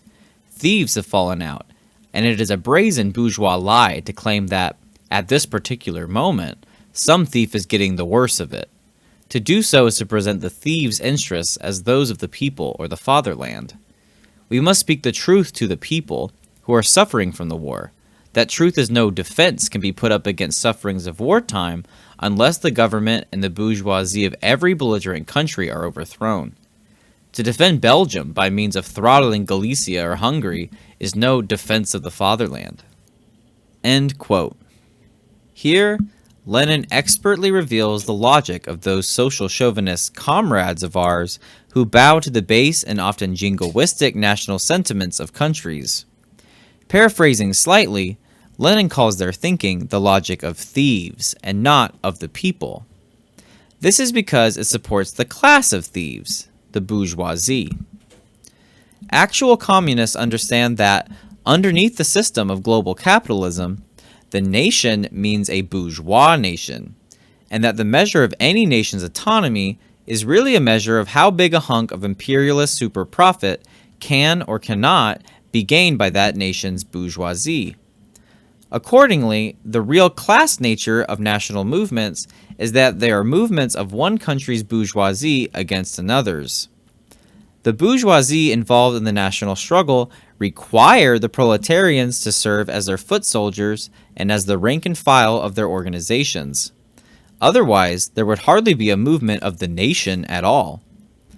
The bourgeoisie cater to the working class to drag it into their own struggles for profit, and thus national movements often take on popular working class character. But, as Stalin says in Marxism and the National Question, in its essence, the movement remains bourgeois. Quote, "The national struggle, under the conditions of rising capitalism, is a struggle of the bourgeois classes among themselves. Sometimes the bourgeoisie succeeds in drawing the proletariat into the national movement, and then the national struggle externally assumes a nationwide character. But this is so only externally. In its essence, it is always a bourgeois struggle, one that is to the advantage and profit mainly of the bourgeoisie." End quote. Look at how Lenin describes national culture in his 1913 article, Critical Remarks on the National Question.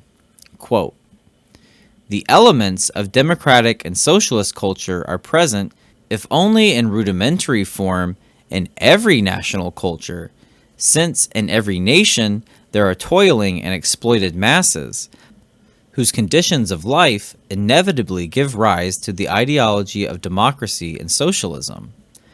But every nation also possesses a bourgeois culture, and most nations a reactionary and clerical culture as well, in the form not merely of elements, but of the dominant culture. Therefore, the general national culture is the culture of the landlords, the clergy, and the bourgeoisie. This fundamental and, for a Marxist, elementary truth was kept in the background by the Bundist, who drowned it in his jumble of words, i.e., instead of revealing and clarifying the class gulf to the reader, he in fact obscured it. In fact, the Bundists acted like a bourgeois, whose every interest requires the spreading of a belief in a non-class national culture." End quote. And there is a footnote here by the Sparkyl folks under the Bundists. The Bundists were a group of Jewish socialists who promoted national autonomy and sectarianism for Jewish workers. It's back to the main text now. Later, in the same text, Lenin speaks in even plainer terms. Quote, "The question is whether it is permissible for a Marxist, directly or indirectly, to advance the slogan of national culture, or whether he should oppose it by advocating, in all languages, the slogan of workers' internationalism while adapting himself to all local and national features. Those who seek to serve the proletariat must unite the workers of all nations and unswervingly fight bourgeois nationalism, domestic and foreign. The place of those who advocate the slogan of national culture is among the nationalist petty bourgeois, not among the Marxists." End quote. To obscure the bourgeois nature of the nation and national culture is to fall for the same brazen lie of benevolent thieves Lenin ascribes to the social-chauvinists, that by supporting the capitalists who use their nations to throttle one another in search of profit, the proletariat can gain freedom. Marxism has never stood for the nations of the bourgeoisie, and has always taught that the proletarian class must necessarily transcend them if it is to gain political power. Marx and Engels expressed exactly this opinion of nationalism in many of their works, like in The Condition of the Working Class in England and On the Jewish Question. In the manifesto, they make this point expressly clear when they say, quote, "The working men have no country. We cannot take from them what they have not got. Since the proletariat must first of all acquire political supremacy, must rise to be the leading class of the nation, must constitute itself the nation, it is so far itself national, though not in the bourgeois sense of the word.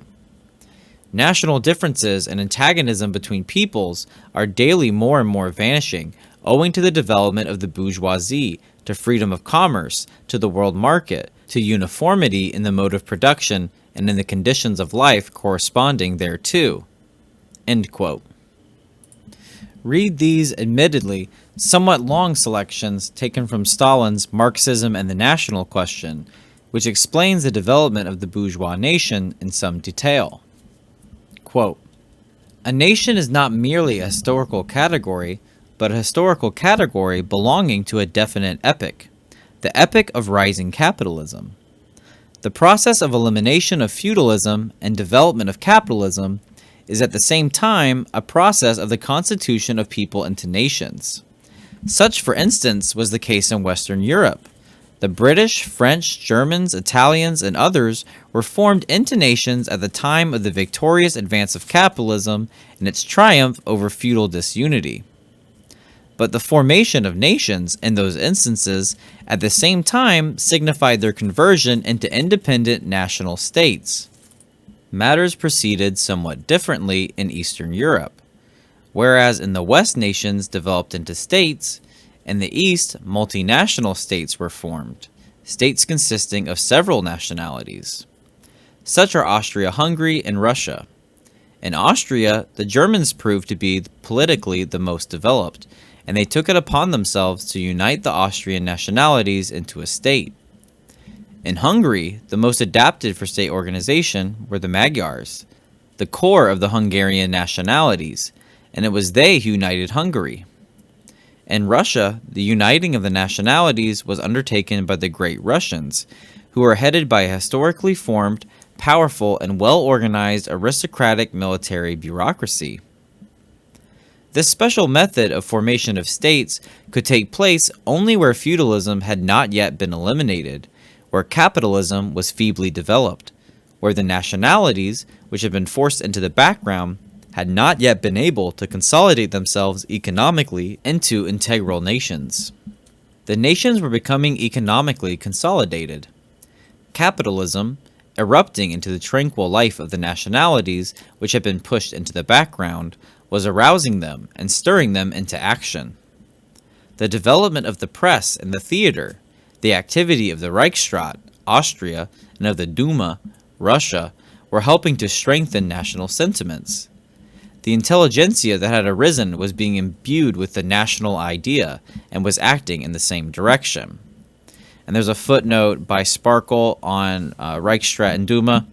Reichsrat and Duma refer to Austria and Russia's respective parliaments. All right, and back to Stalin. But the nations which had been pushed into the background and had now awakened to independent life could no longer form themselves into independent national states. They encountered on their path the very powerful resistance of the ruling strata of the dominant nations, which had long ago assumed the control of the state. They were too late. The struggle began and flared up, to be sure, not between nations as a whole, but between the ruling classes of the dominant nations and of those that had been pushed into the background.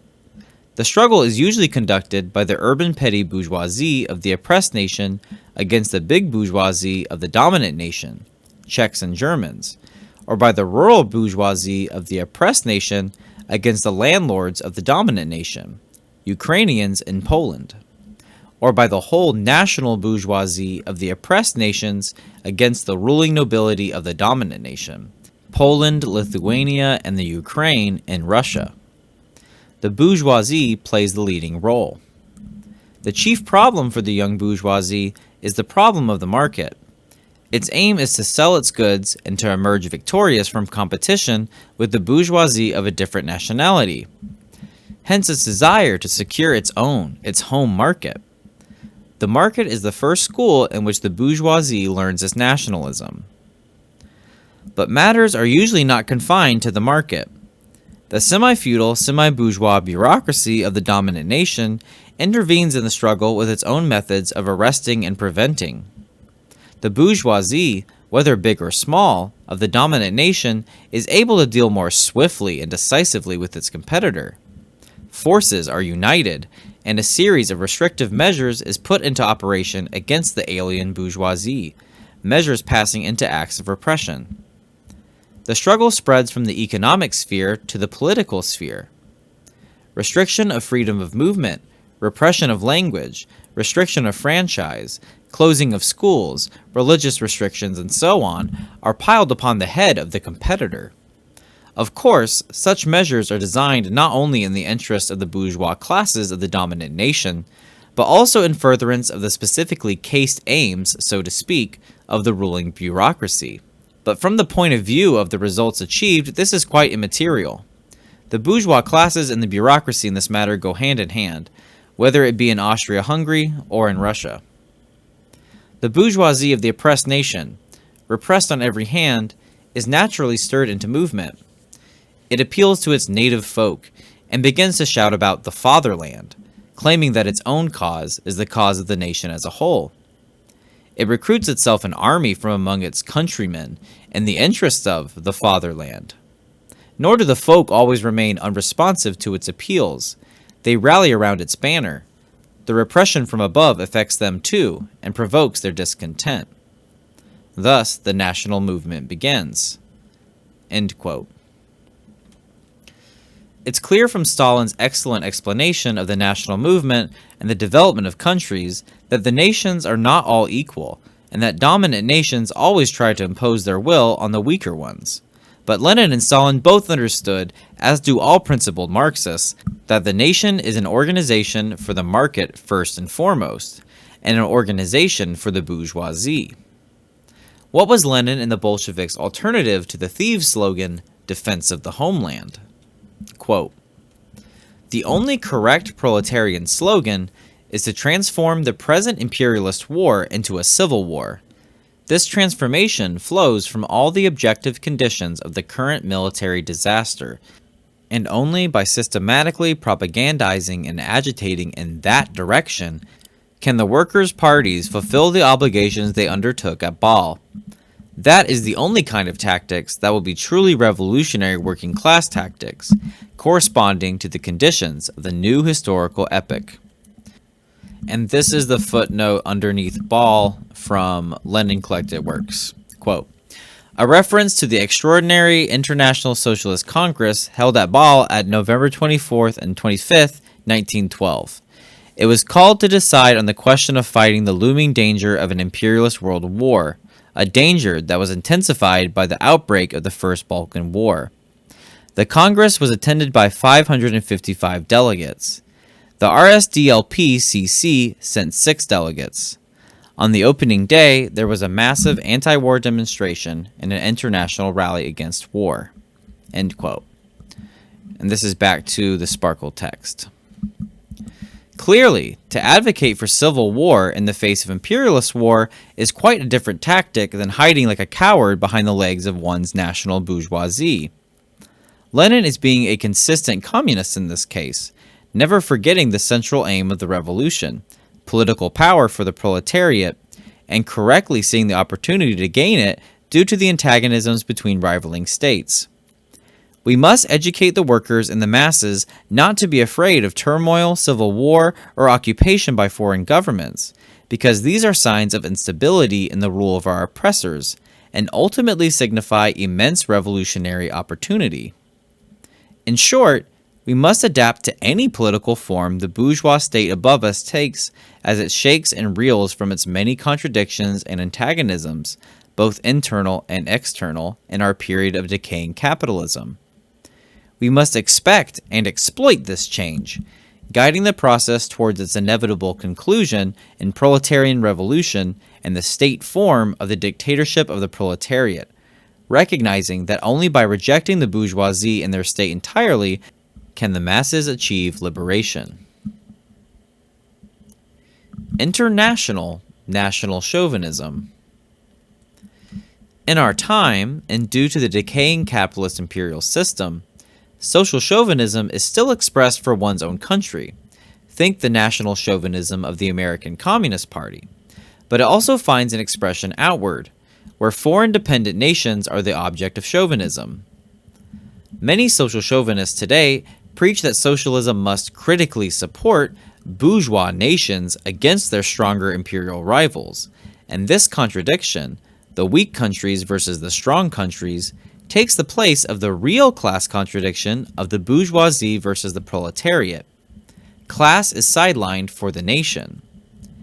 Because they raise the doings of bourgeois nations, the completion of a successful national revolt, or the defense of land or productive forces to the level of socialist revolution, these Marxists actually support capitalist countries and the bourgeoisie within them in a very uncritical way, in a blind and ignorant way, and in an immediate sense, in a way that corresponds to the current ongoing labor of state intelligence agencies worldwide, in accordance with their policy to foment national antagonisms within rival countries.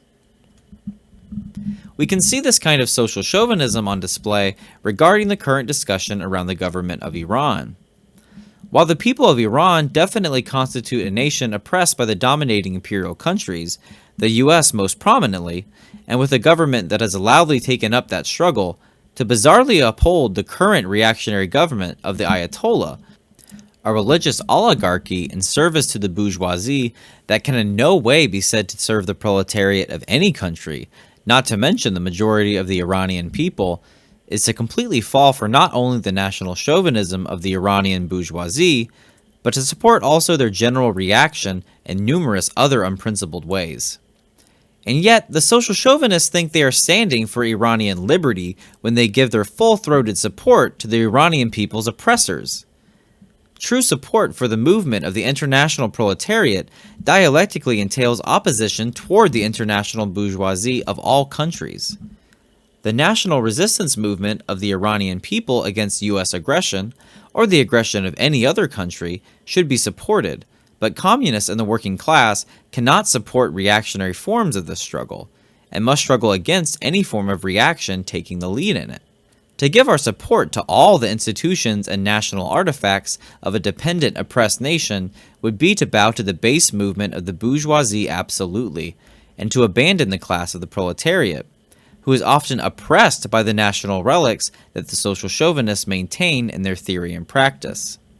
Stalin explains this as so, quote, "The right of self-determination means that only the nation itself has the right to determine its destiny, and that no one has the right forcibly to interfere in the life of the nation, to destroy its schools and other institutions, to violate its habits and customs, to repress its language, or curtail its rights. This, of course, does not mean that social democracy will support every custom and institution of a nation. While combating the coercion of any nation, it will uphold only the right of the nation itself to determine its own destiny, at the same time agitating against harmful customs and institutions of that nation in order to enable the toiling strata of the nation to emancipate themselves from them. A nation has the right even to return to the old order of things, but this does not mean that social democracy will subscribe to such a decision if taken by some institution of a particular nation. The obligations of social democracy, which defends the interests of the proletariat, and the rights of a nation, which consists of various classes, are two different things." End quote. Individualistic nationhood. When analyzing the nation, we should always remember Stalin's brief definition, which we repurpose here. Quote, "A nation is a historically constituted, stable community of people, formed on the basis of a common language, territory, economic life, and psychological makeup, manifested in a common culture." It goes without saying that a nation, like every historical phenomenon, is subject to the law of change, has its history, its beginning, and end. It must be emphasized that none of the above characteristics, taken separately, is sufficient to define a nation. More than that, it is sufficient for a single one of these characteristics to be lacking, and the nation ceases to be a nation." End quote. This Marxist and materialist definition of the nation distinguishes itself from the idealist nationhood of many of our social chauvinists, who, in addition to blindly supporting bourgeois states, often grant nationhood to individuals based on their national relics alone, their national culture alone, even while these individuals have no national territory, no state of their own, and exist divided inside other nations. As Stalin explains below, this kind of personal nationhood, sometimes called national autonomy, is contrary to the whole course of the class struggle. Quote, "National autonomy is contrary to the whole course of development of nations. It calls for the organization of nations, but can they be artificially welded together if economic development tears whole groups from them and disperses these groups over various regions? There is no doubt that in the early stages of capitalism, nations become welded together. But there is also no doubt that in the higher stages of capitalism, a process of dispersion of nations sets in, a process whereby a whole number of groups separate off from the nations, going off in search of a livelihood and subsequently settling permanently in other regions of the state.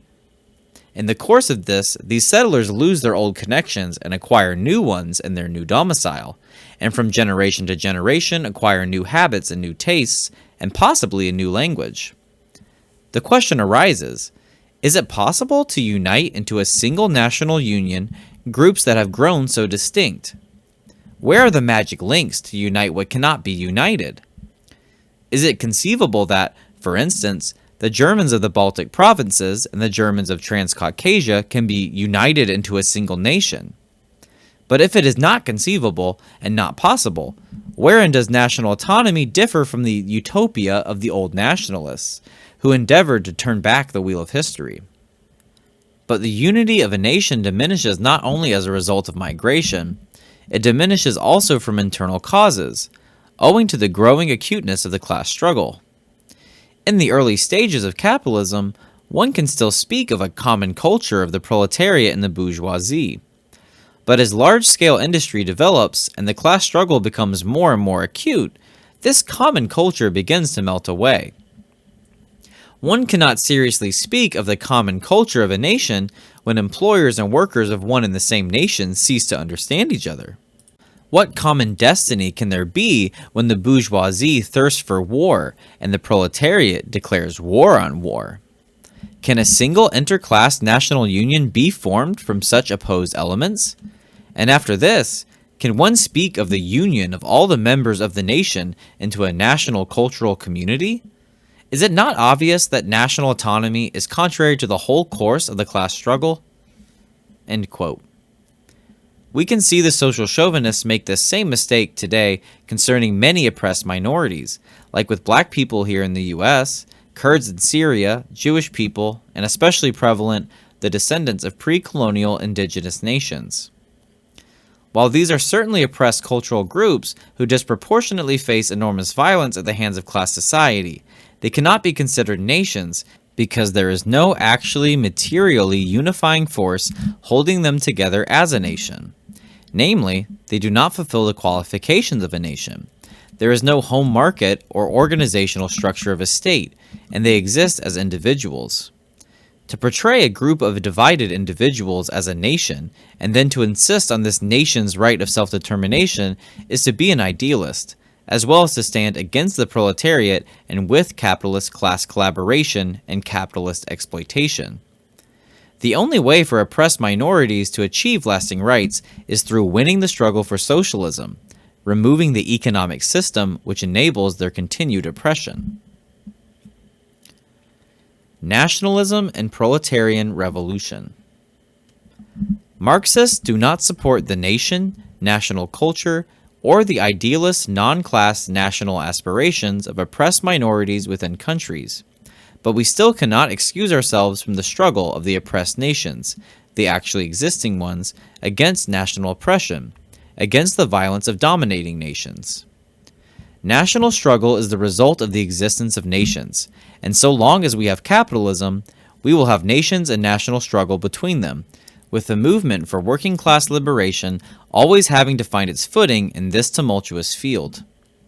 Because national struggle is the form that revolt inevitably gravitates towards, communists must enter into the national struggles regarding the dependent nations' right to self-determination, and we should recognize that passing through the national liberation movements of oppressed nations is how the socialist revolution will likely develop due to the unevenness of the capitalist imperial system.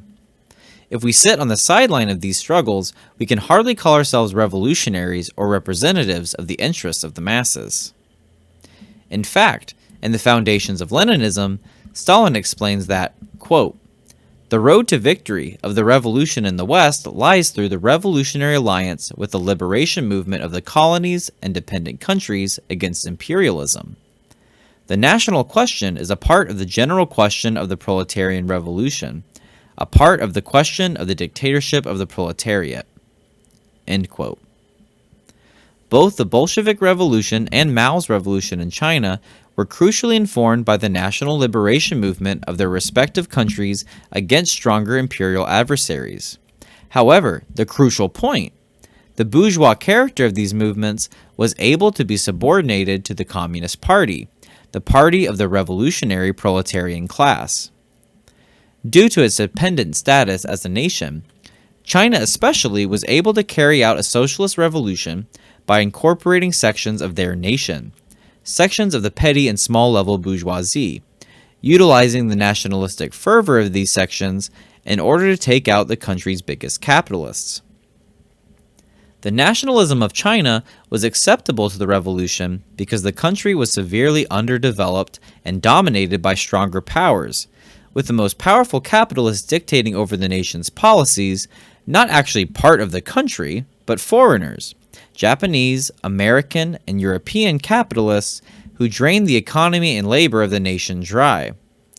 Because both the revolution and the bourgeois national liberation movement shared a common initial enemy, the foreign capitalist imperialists, Mao and his comrades utilized the spontaneous Chinese national liberation movement and its national sentiment for the international proletarian revolution, making even sections of the semi-proletariat and the petty bourgeoisie the revolution's, quote, closest friends, calling them, quote, national bourgeoisie. On the question of the national bourgeoisie and the enlightened gentry, Mao describes this section as follows, quote, "The national bourgeoisie is a class which is politically very weak and vacillating, but the majority of its members may either join the People's Democratic Revolution or take a neutral stand, because they too are persecuted and fettered by imperialism, feudalism, and bureaucrat capitalism. They are part of the broad masses of the people, but not the main body, nor are they a force that determines the character of the revolution.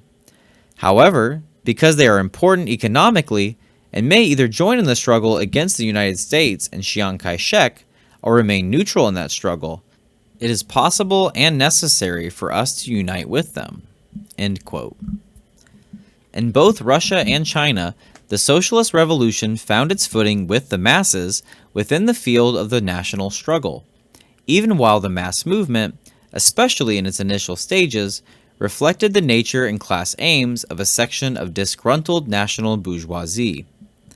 The people themselves wanted relief from foreign oppression and walked willingly with the imperially dominated national bourgeoisie in their revolt in order to throw off their mutual foreign aggressors and reclaim the national economy. The communists led and supported this action of the people, but they in the revolution only walked with the bourgeoisie that far. After national peace was established, the revolution began the long road of liquidating its big bourgeoisie, collectivizing agriculture and industry, and of explaining to the small national bourgeoisie the imminent fact of collectivization and of moving with the revolution past wage slavery and private property entirely, goals which both Russia and China, with their respective states organized as dictatorships of the proletariat, made great progress in. As both countries had been semi-feudal and dominated by more powerful bourgeoisie abroad, the national bourgeoisie who followed the communists in both cases were relatively weak for a time, and close to the class of the proletariat. Because of their weak status and the strength of the vanguard Communist Party, their liquidation was done under the power of the dictatorship of the proletariat in a way that was non-antagonistic to them as a whole, and even voluntary in many cases. This same tactic should still be utilized by Marxists with independent nations, nations whose economy is not developed, and whose bourgeoisie is not powerful enough to assert itself on the global stage, sufficiently dominated by the more powerful capitalists of foreign countries. The nationalism of highly underdeveloped countries can still be utilized today to throw off imperialists and their comprador capitalists, a goal that the socialist revolution shares with both the proletariat and the national bourgeoisie of the dominated country. Mao was correct to tie these weak strata of revolting petty bourgeois to the proletarian revolution and put petty bourgeois national sentiment to the use of communism.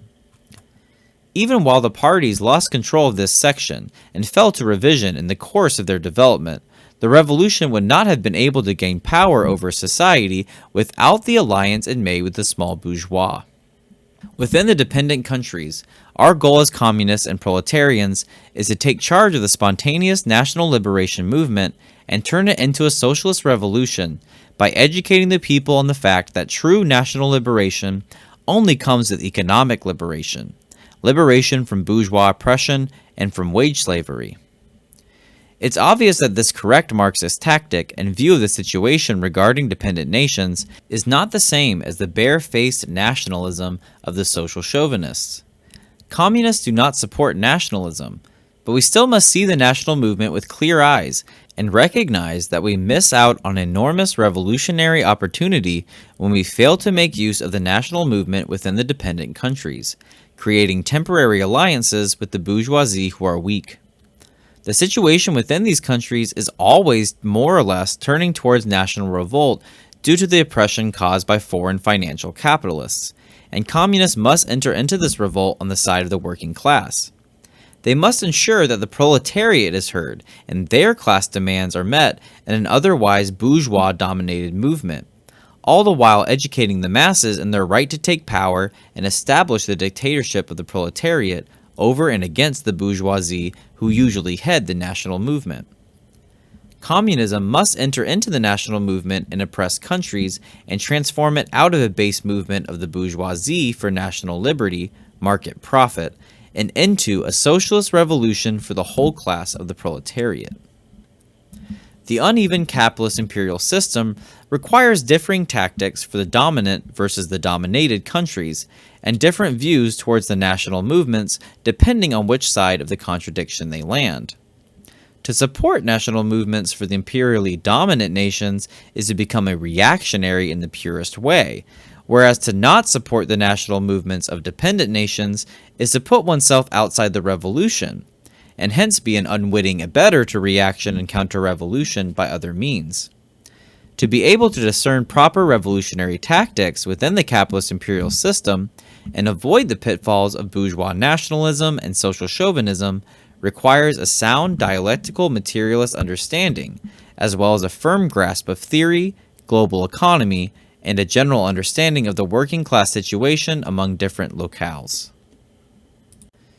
That is the end of the appendix and the text as a whole. This was a long one, and we'll be hammering home a lot of the points made here in other pieces and propaganda we put out, so don't feel like you need to grasp it all right now, but it's important that we Marxists get serious about ideological unity and about putting that unity to work towards practical goals. That said, please give us your comments and opinions. We'd love to hear what other Marxist-Leninists think about our work, and we hope that we can be a source of unification and strength for the cause. Again, this was an audiobook reading of Sparkyl's pamphlet on organization, Where to Begin When We Already Started, Revisionism and Organizational Strategy, with its appendix, Prominent Revisionist Trends. Sparkyl is also on Instagram, TikTok, Substack, and RedNote at SparkylMag, and runs the Reddit sub R Modern Marxism. To further Marxist theory and education, as well as to support us and our contributors, please follow our socials and become a patron at patreon.com/Sparkyl, where we have multiple payment tiers available. That's patreon.com/SparkYL. Thanks for listening and keep in touch.